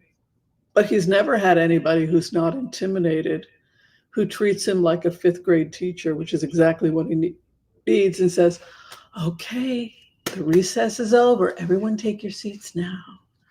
Nancy Pelosi's in session. Don't underestimate the power I bring to this table. Now take a seat. That energy is something that Trump actually respected. And there's a part of him that has a strange codependent relationship on strong women. I call her Nancy, right? He's afraid to speak ill of her because, now, young man, I heard what you said. Take a seat. We're going to have a little conversation. There's a part of Trump that really likes that. You look at his interaction with Stormy Daniels, where he liked being spanked. He liked her taking that rolled newspaper magazine and spanking him. He pulled his pants down for her, right? Got a little spanking. This is the weird dynamic you get with Donald Trump and women, particularly women in positions of power. He hates women and he simultaneously longs to be controlled by them. And so Nancy Pelosi often presents as the Queen of Cups. But he has this, if he's inviting Democrats, he's inviting Pelosi, he's inviting these people because there's a part of him that fears not being liked. You don't like me anymore? Why don't they like me? There is a real feeling that this guy needs to be liked. And particularly, he wants to be liked by Pelosi. There are certain people, certain Democrats, there it is, the Six of Cups. I knew that was coming in because this was a feeling of, this woman next to me is my opposition and she's the Queen of Cups. She's a dreamer. She's got a heart. And there he is with the Six of Cups. You could come visit me in the White House, right? So it's this fear he has a real fear of not being liked. Anything for you, baby. 10 of Cups. I think that's exactly what's going to happen. I think that the White House needs to come in and they need to give him what he wants. He is the unhappy man, right? Ace of Swords over him. He will be brutal. If you hurt me and break my heart, I'm going to take the sword, attempting a healing. It's weird that he wants to talk with Pelosi. That's what I'm feeling.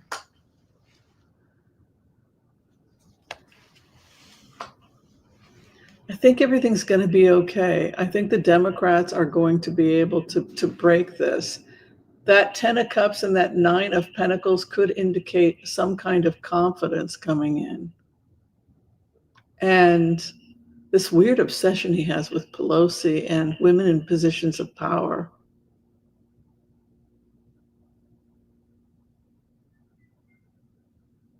Interesting.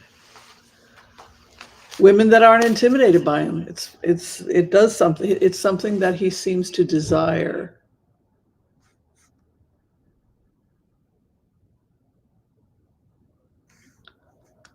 Yeah, so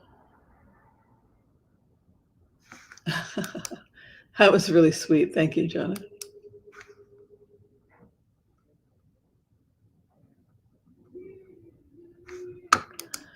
Okay, good to spend time with you too.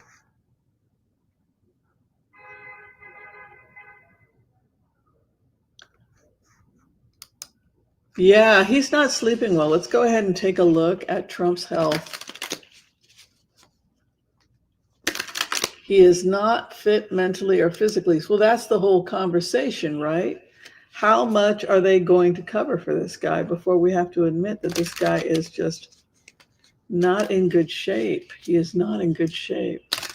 I wanted to announce at 5 o'clock tonight, Introduction to the Tarot. I'll be posting Introduction to the Tarot. If elders and empaths, if you would, oh no, excuse me, it's Introduction to Remote Viewing at 5 o'clock tonight. I'm sorry. It's our remote viewing, heart-centered remote viewing. If you'd like certification and training on how to be a remote viewer, it starts tonight at 5 p.m. Pacific Standard Time. And it's open to anybody who's at the elders and empaths level. Yeah. Okay, not fit mentally and physically.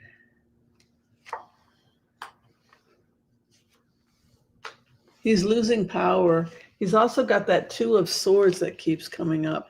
His knee-jerk reaction to everything Trump is this 2 of Swords, this refusal to cooperate, this his opposition has the power. That's interesting. I see a major crash coming for him in the next couple of weeks. Some kind of a mental crash or a crash in the White House as power is slipped away and in the hands of his opponent. Things are moving. The next 2 or 3 weeks, we will see major changes happening with Donald Trump and his mental health. And we see major changes happening in the next 2 to 3 weeks inside the White House to our benefit, but not to the benefit of Donald Trump. His opposition has the power. Magician is in the house of opposition. His hope and fear, 2 of swords. When he doesn't know what to do, he sits down like a little kid in the middle of Walmart and refuses to move. So people are going to have to literally walk over his body and just get back to work. Yeah.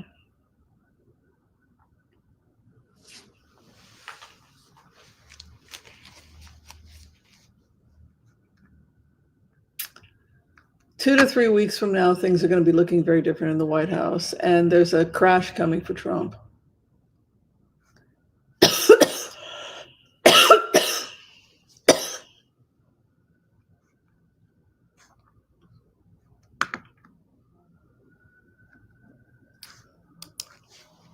Was cutting off SNAP and letting poor people go hungry Trump's idea or Miller's? It's always Trump. Trump's a psychopath, and he sees himself as the true victim, right?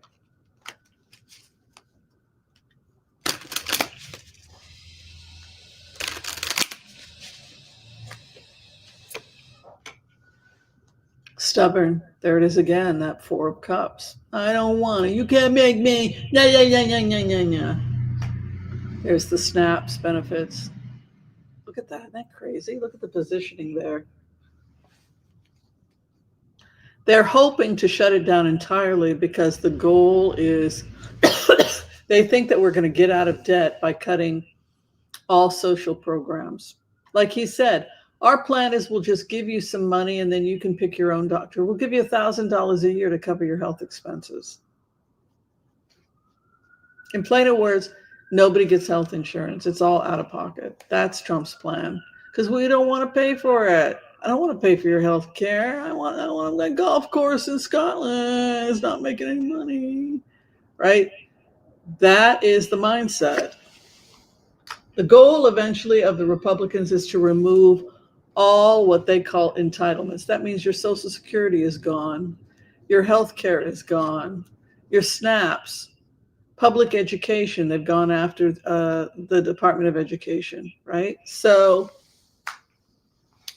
delusion. Their plan is no plan. There is no plan. Shut it down, erase it. It doesn't exist anymore. You're on your own. Pay your taxes. We got to get out of debt. 50%, 60%. You don't pay your taxes. Pay them debts off, right? What are you getting in return? Slavery. Get back to work, boy, right? So that is basically what they're saying. Eat your pickled herring and stop complaining, right? It's kind of like My Life as a Dog. Did you ever see, was that what it's called? My Life as a Dog? Or was it Pele the Conqueror? No, it was Pele the Conqueror. Did you ever see the movie Pele the Conqueror?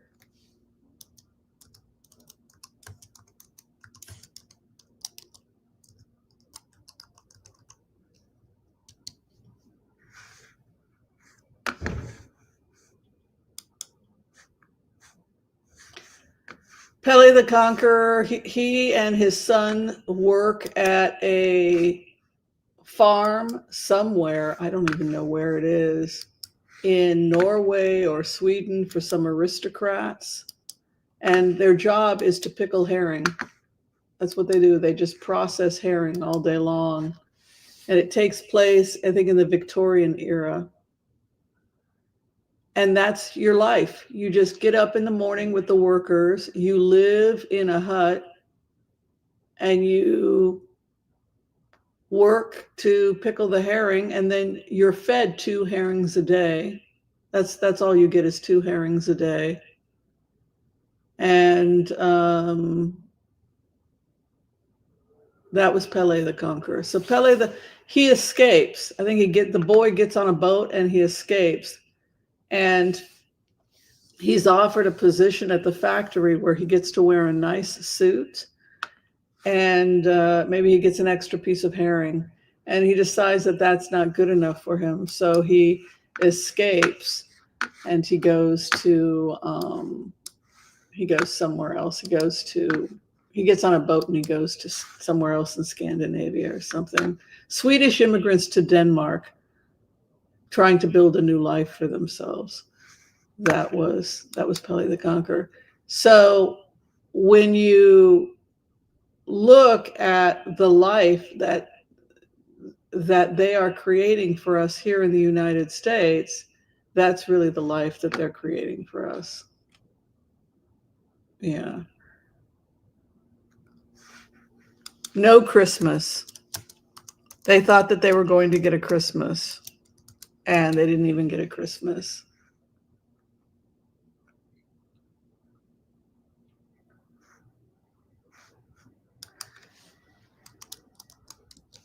Is that where we're headed?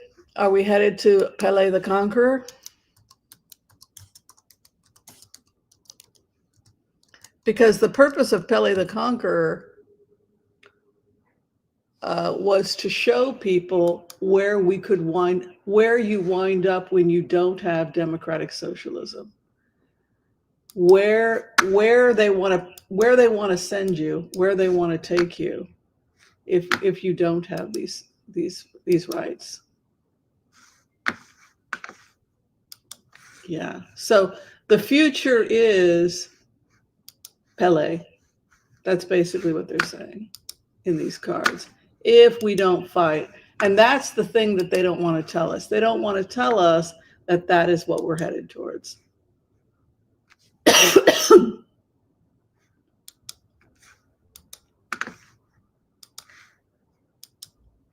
That this is our future. That this is what life was like in Denmark before democratic socialism.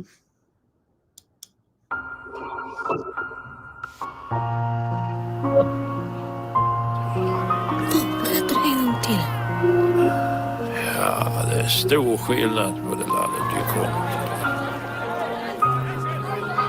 Jeg vil give dig festen for 100 kroner om året. Og drengen følger med.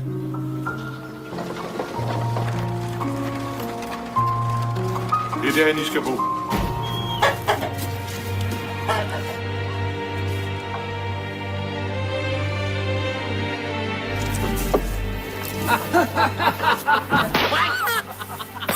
Ud på havet med ham! Ud af strandhældet! Hjem til Sverige, din horung!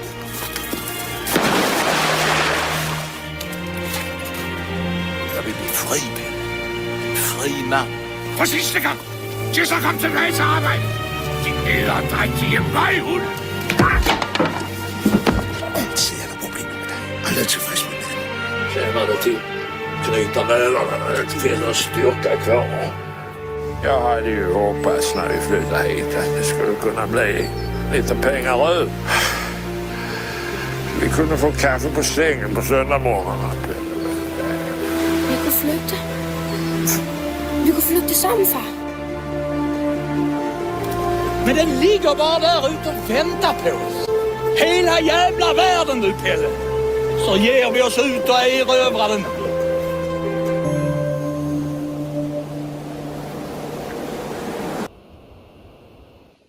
Are we there yet?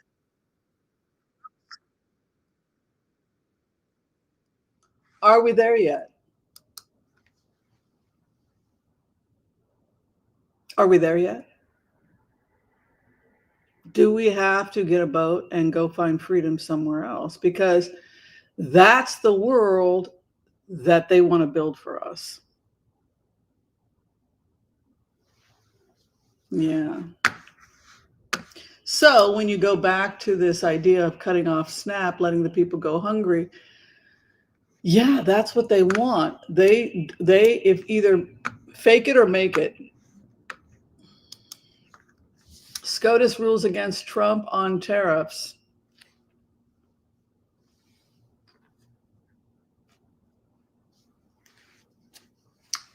What do you guys think of the tariffs?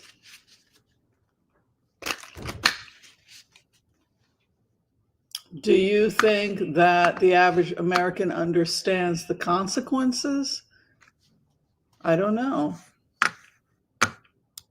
SCOTUS and tariffs. The businessman. The importing and exporting. So the businessman is being hurt. If it costs the businessman, it's a problem. And so the karmic consequences for the businessman. The King of Pentacles is the businessman.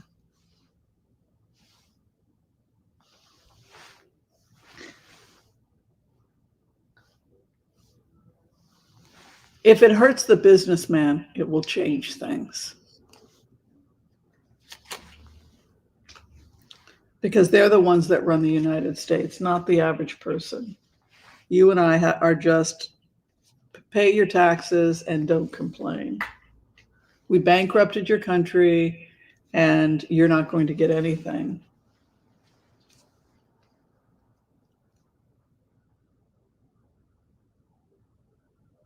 I think a lot of people are migrating outside the United States.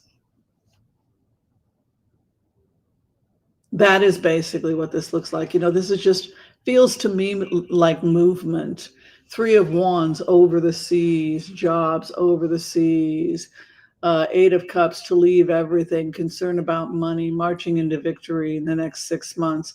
I think it's really important for us to be clear that that is precisely what they're trying to do, is to break the backs of democratic socialism. And so we have to be very clear, those of us who believe in democratic socialism, that this is a war on democratic socialism to make it out like it's something bad to treat people like people. And if we don't get organized and be very clear, and look, they've taken they've destroyed the unions. They've sent our jobs overseas. And by the way, the quality of the products is not, clothing is not as nice as it used to be. Nothing is not, it's cheap and it's junk and it's just created landfills filled with broken Chinese stuff that doesn't work. So it wasn't even stuff that that worked, right? It wasn't as good as the stuff we paid a little bit more for in the United States, right? So we didn't even get stuff that worked out of the deal, but they made money and they were able to avoid paying high prices for their workers. It didn't matter that the stuff they were producing was crap now. Stephen Miller's future.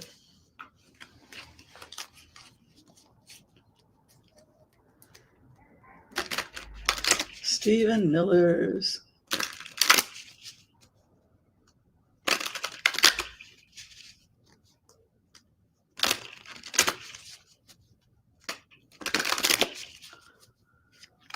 Stephen Miller's future is, what will happen to him? A tower awaits him. There's a big crash. There are people that have been focused. There are a lot of people trying to take him out. He's been called a Jewish Nazi in the sense that he's very messed up. He's like taking Nazi ideas and he's Jewish. He's a very strange, screwed up guy. His opposition, the higher ethos, the Constitution. His hopes and fears that he will be successful over the next 6 months, and his final outcome, he will be increasingly controlled or contained. He's lost his wife. His wife ran off with Elon Musk.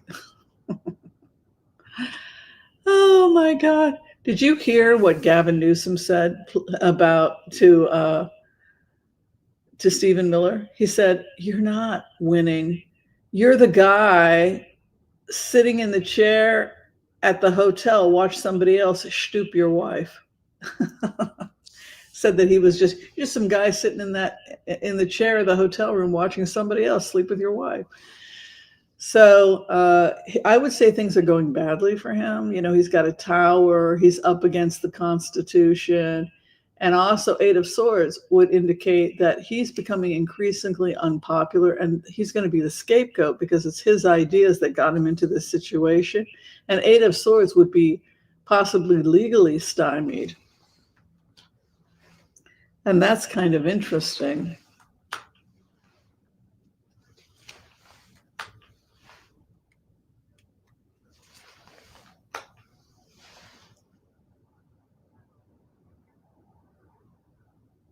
He's going to be disabled.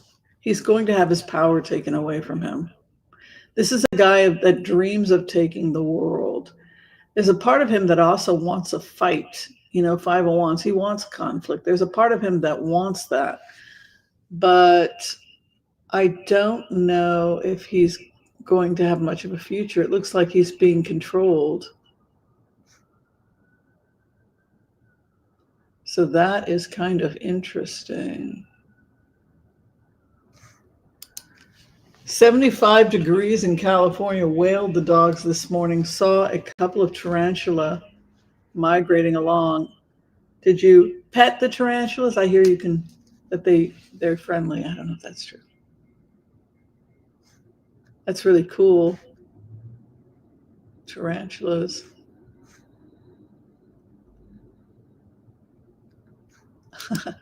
She couldn't take it anymore. She didn't want to spend time with Nazi Musk. My goodness. Tell us what you really think, Kettles. We were making a point about praise singers.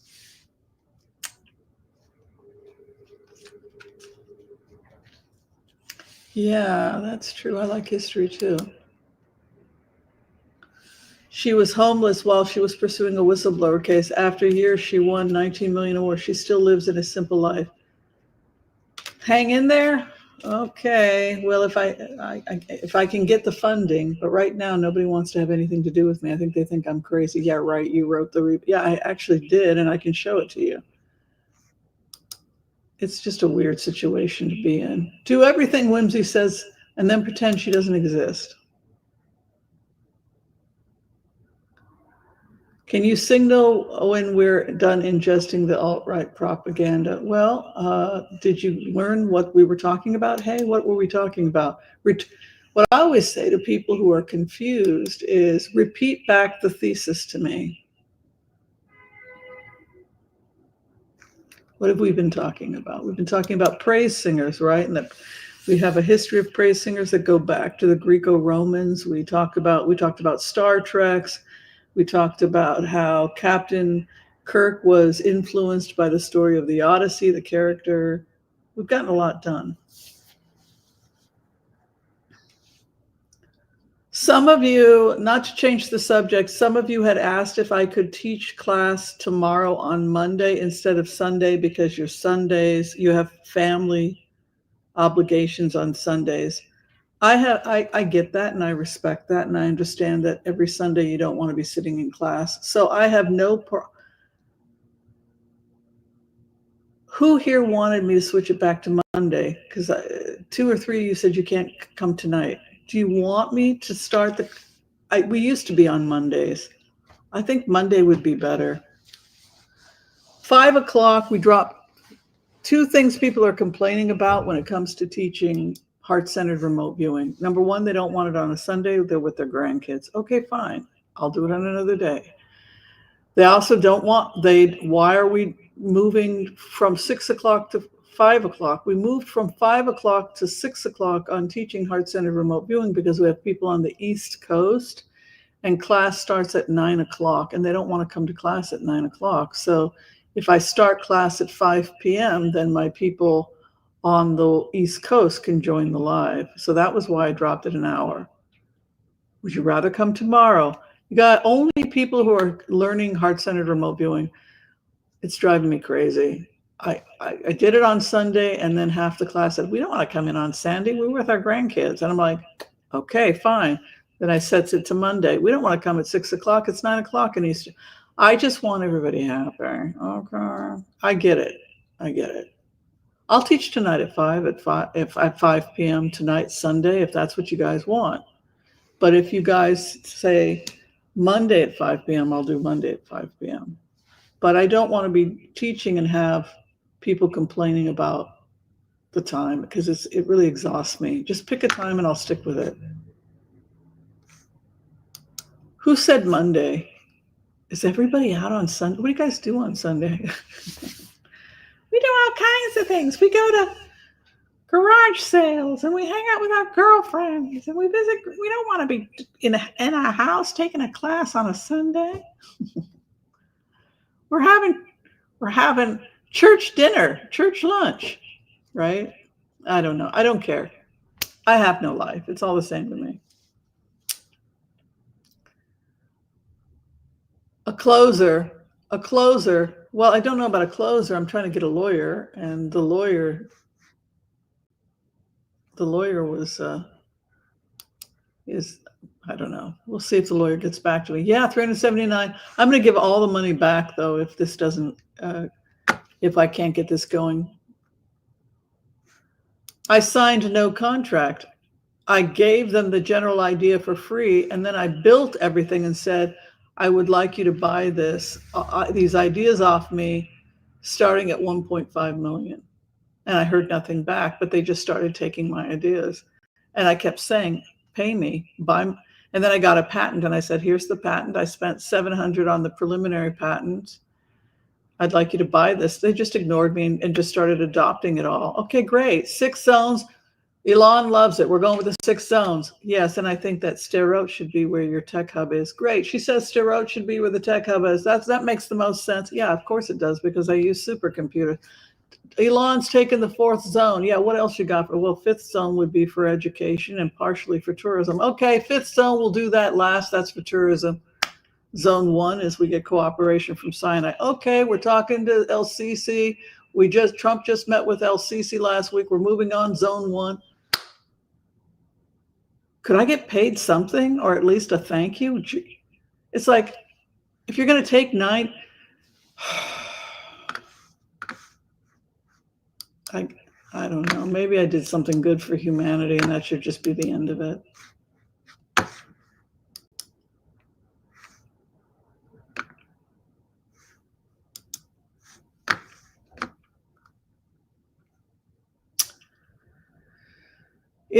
Yeah, I mean, like, I didn't want to be in this situation. Why not just be nice? They could have gotten out of this so easily. They could have gotten out of this so easily. They would have said, wow, Dr. Whimsy, thank you so much. In honor of your contribution, the Israeli Defense Fund would like to help fund your research. We're gifting you $50,000 to cover the cost of your research. If something like that had happened, I would have been like, wow, that's so nice. Now just sign this and then you'll get a check for $50,000 as contributing, one of the people that contribute. I would have naively signed it. I got $50,000. Wow, I get to take a cruise with my friend Francis. And I would have been none the worse for wear. That's how naive I am. But then as I began to research and realized I had built a $350 billion, I don't know why this isn't opening. Something's not opening on me.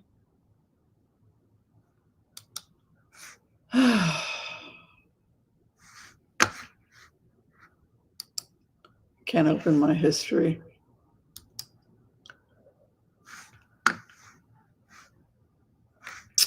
Oh, what can you do? What can you do? The poor get poorer and the rich get richer, right?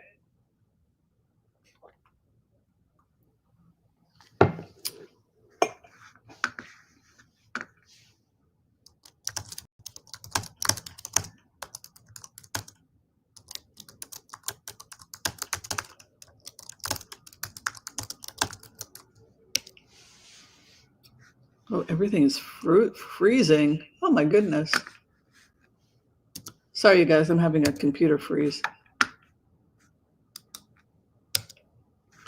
Oh, my computer's frozen. I think I've got too much open at once here. Hold on.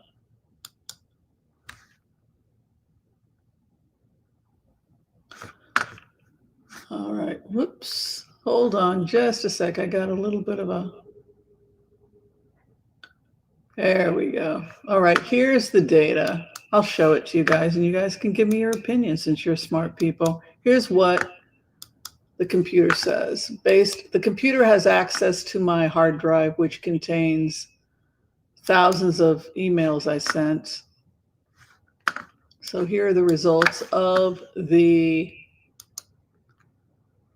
report.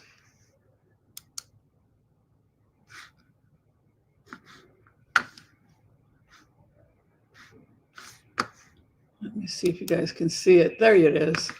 So we have On November 21st, I gave 6 residential regions, 100% overlap, according to Times of Israel. The Rafah Pilot Zone program sent them the details on how to build it March 8th, 2025. The exact program was adopted November, 100% overlap. The Max Caravai Line subway system built, entire subway system design, everything, March 5th was handed to them. It was adopted as the Abraham Corridor Rail as part of Trump's 20-point plan delivered to the public with a 95% overlap in September of 2025. I sent them a $70 billion Gulf funding proposal March 18th, 2025, asking for the Gulf to be part of the rebuild. I requested $70 billion. $70 billion was given at the UN Doha Summit with 100% overlap with the documents I sent the Doha Summit directly. I asked for a 5,000 relocation incentive to help them move into the oasis. Leak reported July of 2025 shows a 5,000 token relocation with a 90% overlap with your documents. Demilitarized zones were sent November 21st, 2023. The IDF's control of those zones took place with 100% overlap. The solar water fix program to rehabilitate the water, 10 milliliters a day is what I calculated. Trump plan adopted 80% of it. There's an overlap of the rebuild with my influence by 92%. My prior art leads 22 months in advance. Nothing pre-November 21st of my matches. Nothing matched with me. There was nothing prior to me, is what they're saying.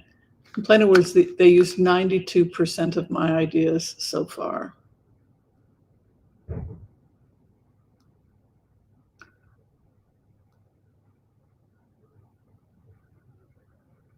I don't know what to do. I don't know. That's the ultimate question, right? What do you do?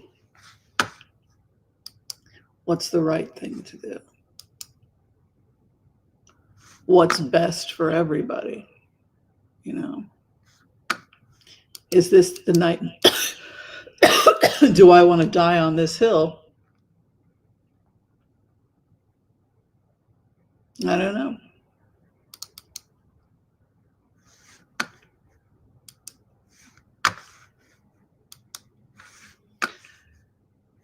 Never underestimate the power of a single individual. Never underestimate the power of a single individual. If you believe in something, I wanted October 7th to never happen again.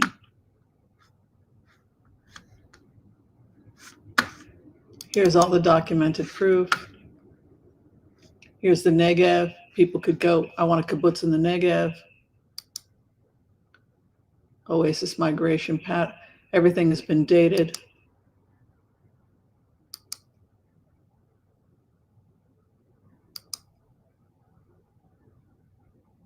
This is every program I built.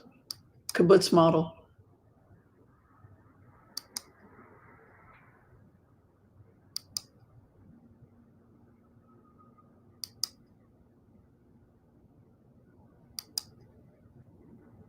This is to Saudi Arabia and the Arabs.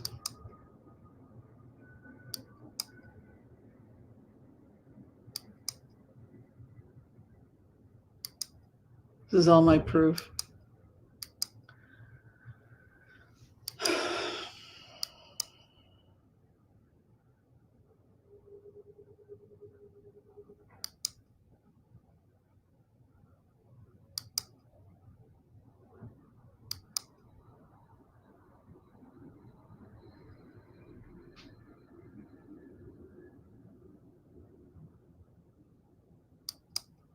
Pretty easy to prove when you've got the documents, but is it suable?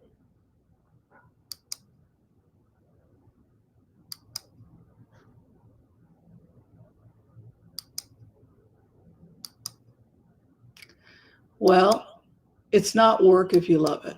I think that's what I would say to people.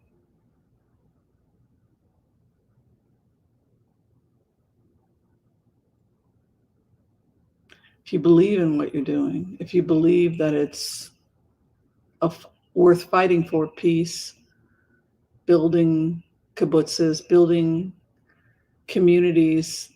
I was willing to die for this. I will die for this. I would die for this. That's why I went into a war zone, was because I was willing to die for this. Here's the zones laid out for people. Here's detail on the zone 2, which is the water system. I did the entire water system for them. How much water they would be able to produce, how much farmland, estimates going to 2030, timeline of phases. No one was doing it. No one was doing it. They didn't have an answer. They didn't have a solution. So I did it myself.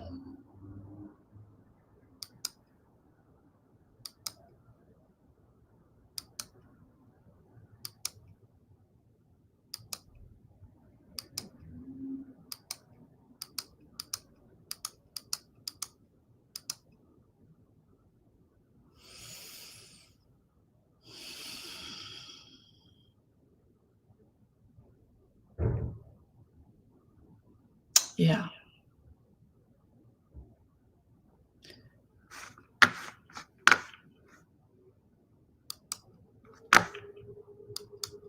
There you go.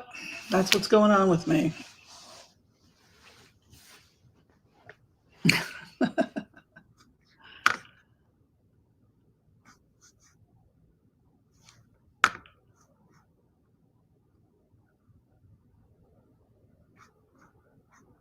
Nope, I did it all on my own because nobody had a solution, and because Jews and Palestinians were dying and good people were dying on both sides, and I wanted it to end. So I had a nervous breakdown. I did some remote viewing.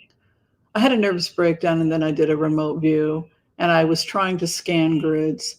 And that's something that we teach in heart-centered remote viewing. And I was floating like a ghost over Gaza. And I had a breakdown, like, this can never happen, and we cannot have this happen again. And as I did, I focused on the line, that border, and I noticed that it was 2 miles of unused land. And then I saw that this could be an integration zone where we could create mixed communities and get our feet wet, learning to live together in intentional communities. And from that, I continued my work using computers. And from that, I did geomapping and constructed the building blocks of what would become the rebuild of Gaza. It took me I was thinking about it for about 40 years, but the real hard work has been the last 2.5 years. I put in thousands of hours. No, thank you. And they lied.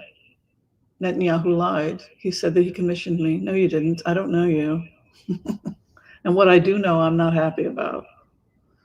With all due respect, Mr. Netanyahu, you destroyed my country.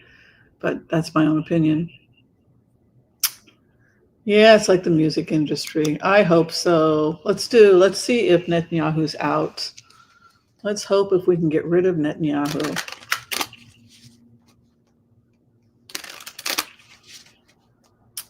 That's the power, right?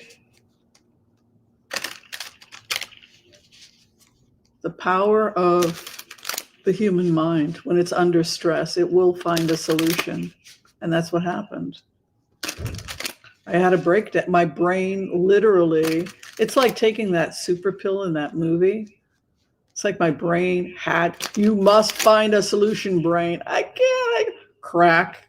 And then slowly, wait a minute. Maybe we could take that area along the border that's not being used. We could start vetting people. Maybe could we do this? What would that look like? And then I just created it.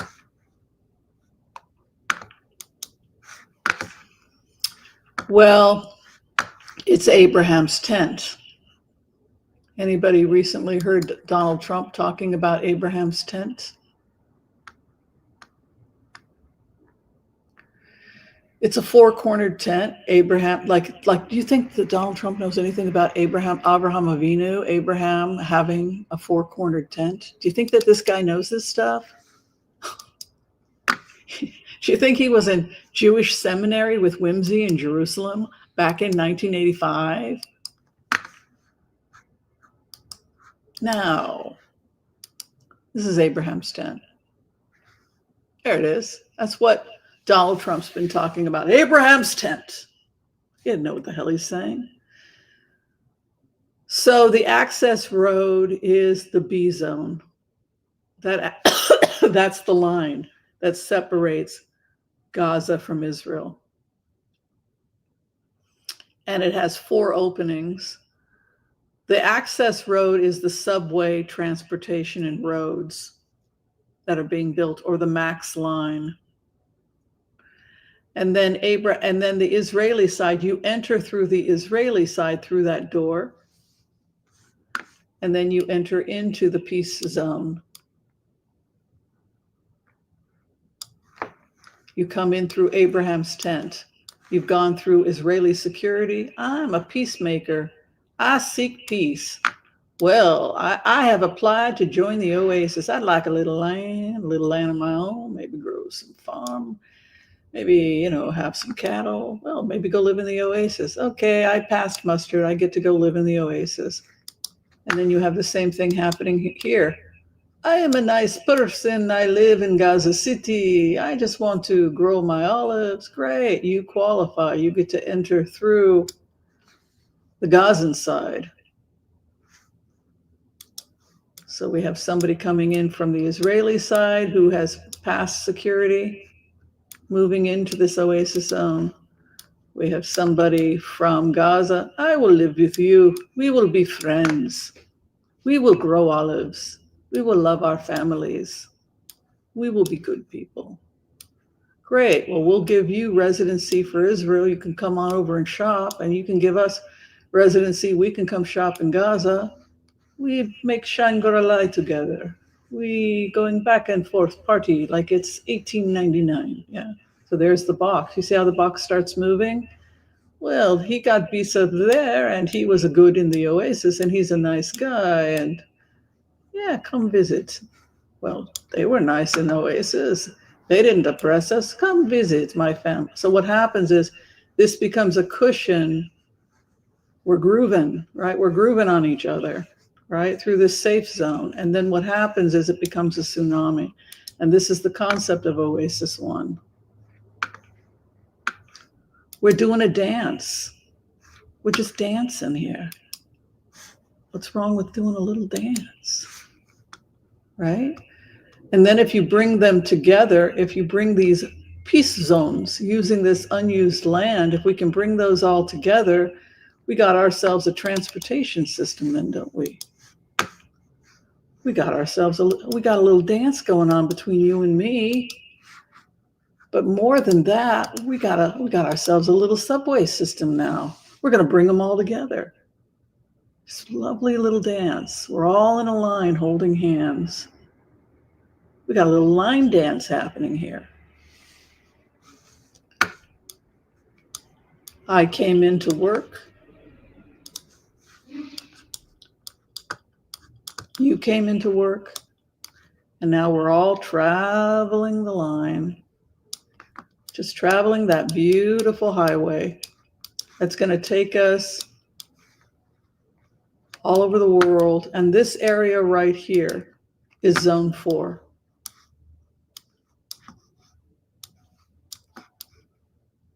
That is zone 4. That is the mother lode, right? That is the cream de la cream, because this is where all the transportation is located. So who do you think gets zone 4? Who loved this idea and says, I think we should do this? Elon Musk. And who gets the heartbeat? It even looks like a heart. Elon.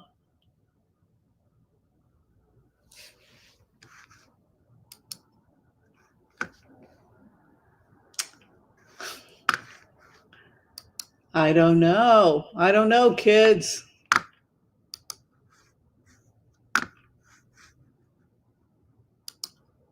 I don't know. I just work here. I'm just a girl with a dream.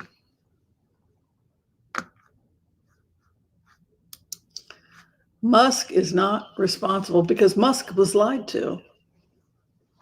When Musk said, so you got to rebuild for me? Do you got to rebuild? They said, well, sort of.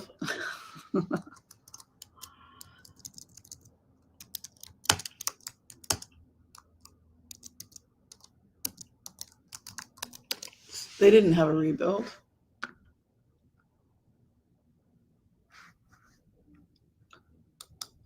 They didn't have a rebuild. What they had was nothing because it hadn't even entered their mind, the Israelis' mind that they were going to be in this situation. So, yeah.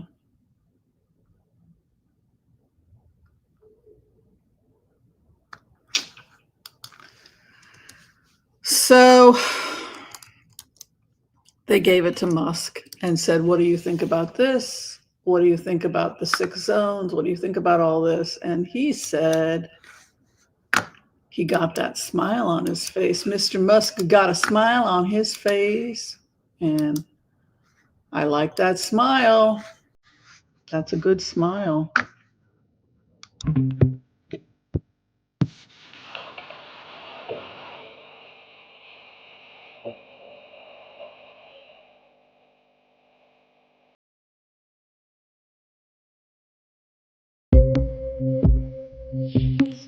A happy man.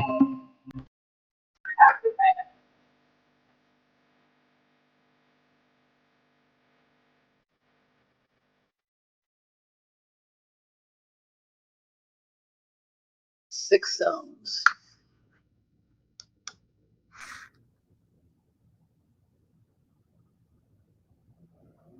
I don't know. What do you think?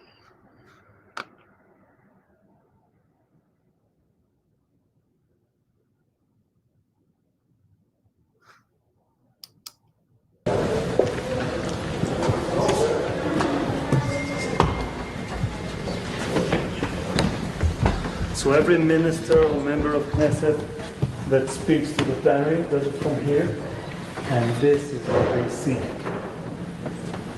Pictures of the hostages and the That was November 27th, and my rebuild, as you saw, I showed you the documentation, was in the hands of the Knesset on November 21st. So that was why. How do you hope the current war in Israel and Gaza comes to an end? What path do you see that can minimize human suffering in the long term in that part of the world? Counterintuitive thing here. I think that the thing that I think should be done, even though it is very difficult, is that I would recommend that Israel engage in the most conspicuous acts of kindness possible. Everything. That is the actual thing that would thwart the goal of Hamas. This ultimately fights the broader force of hatred in the region. Yes.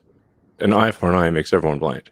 So really the question is like, for every Hamas member that you kill, how many did you create? Mm-hmm. And if you create more than you killed, you've not succeeded. How do you hope the current war in Israel and Gaza comes to an end? What path do you see that can minimize human suffering in the... So it was called kindness over confrontation. That was what we did. We did kindness over confrontation. But Bibi claimed it was his, and it wasn't his. Voy pasando por aquí, miren quién llega.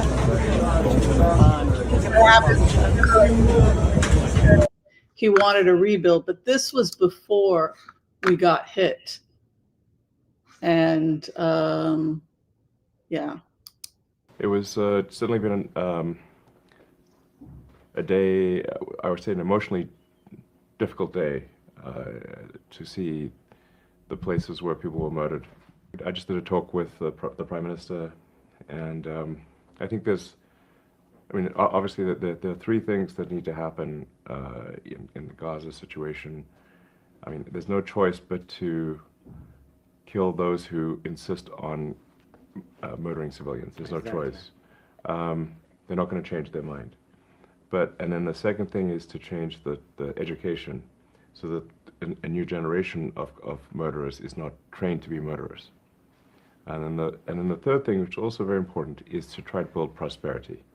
It was certainly been Yeah, so that's what happened.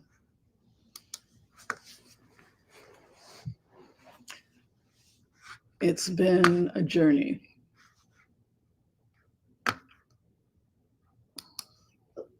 Do you think you are the conduit? Oh, I know I'm the conduit. I've got the documentation to prove it. A lot of people worked on the rebuild. A lot of people have been trying to help. A lot of people are trying to end this nightmare that's happening in Israel and Gaza with the fighting. The fighting has to stop. And I think I came up with a solution, and the solution is integration zones. But, you know, it's a big fight. You know, it's a lot of work. Excuse me. Don't try this at home. That's my advice. If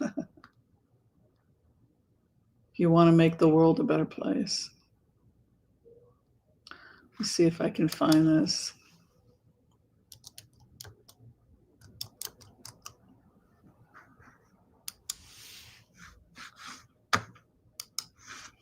He was there November 27th, 2023. But the universe works in mysterious ways.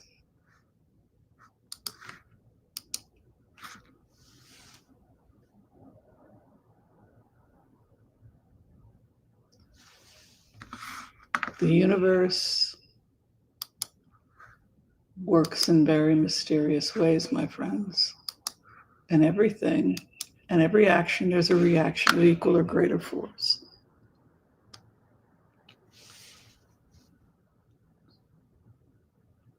Sometimes the universe, sometimes God works in mysterious ways. And this was one of those times where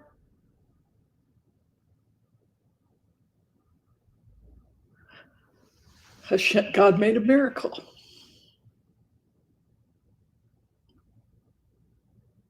God made a miracle.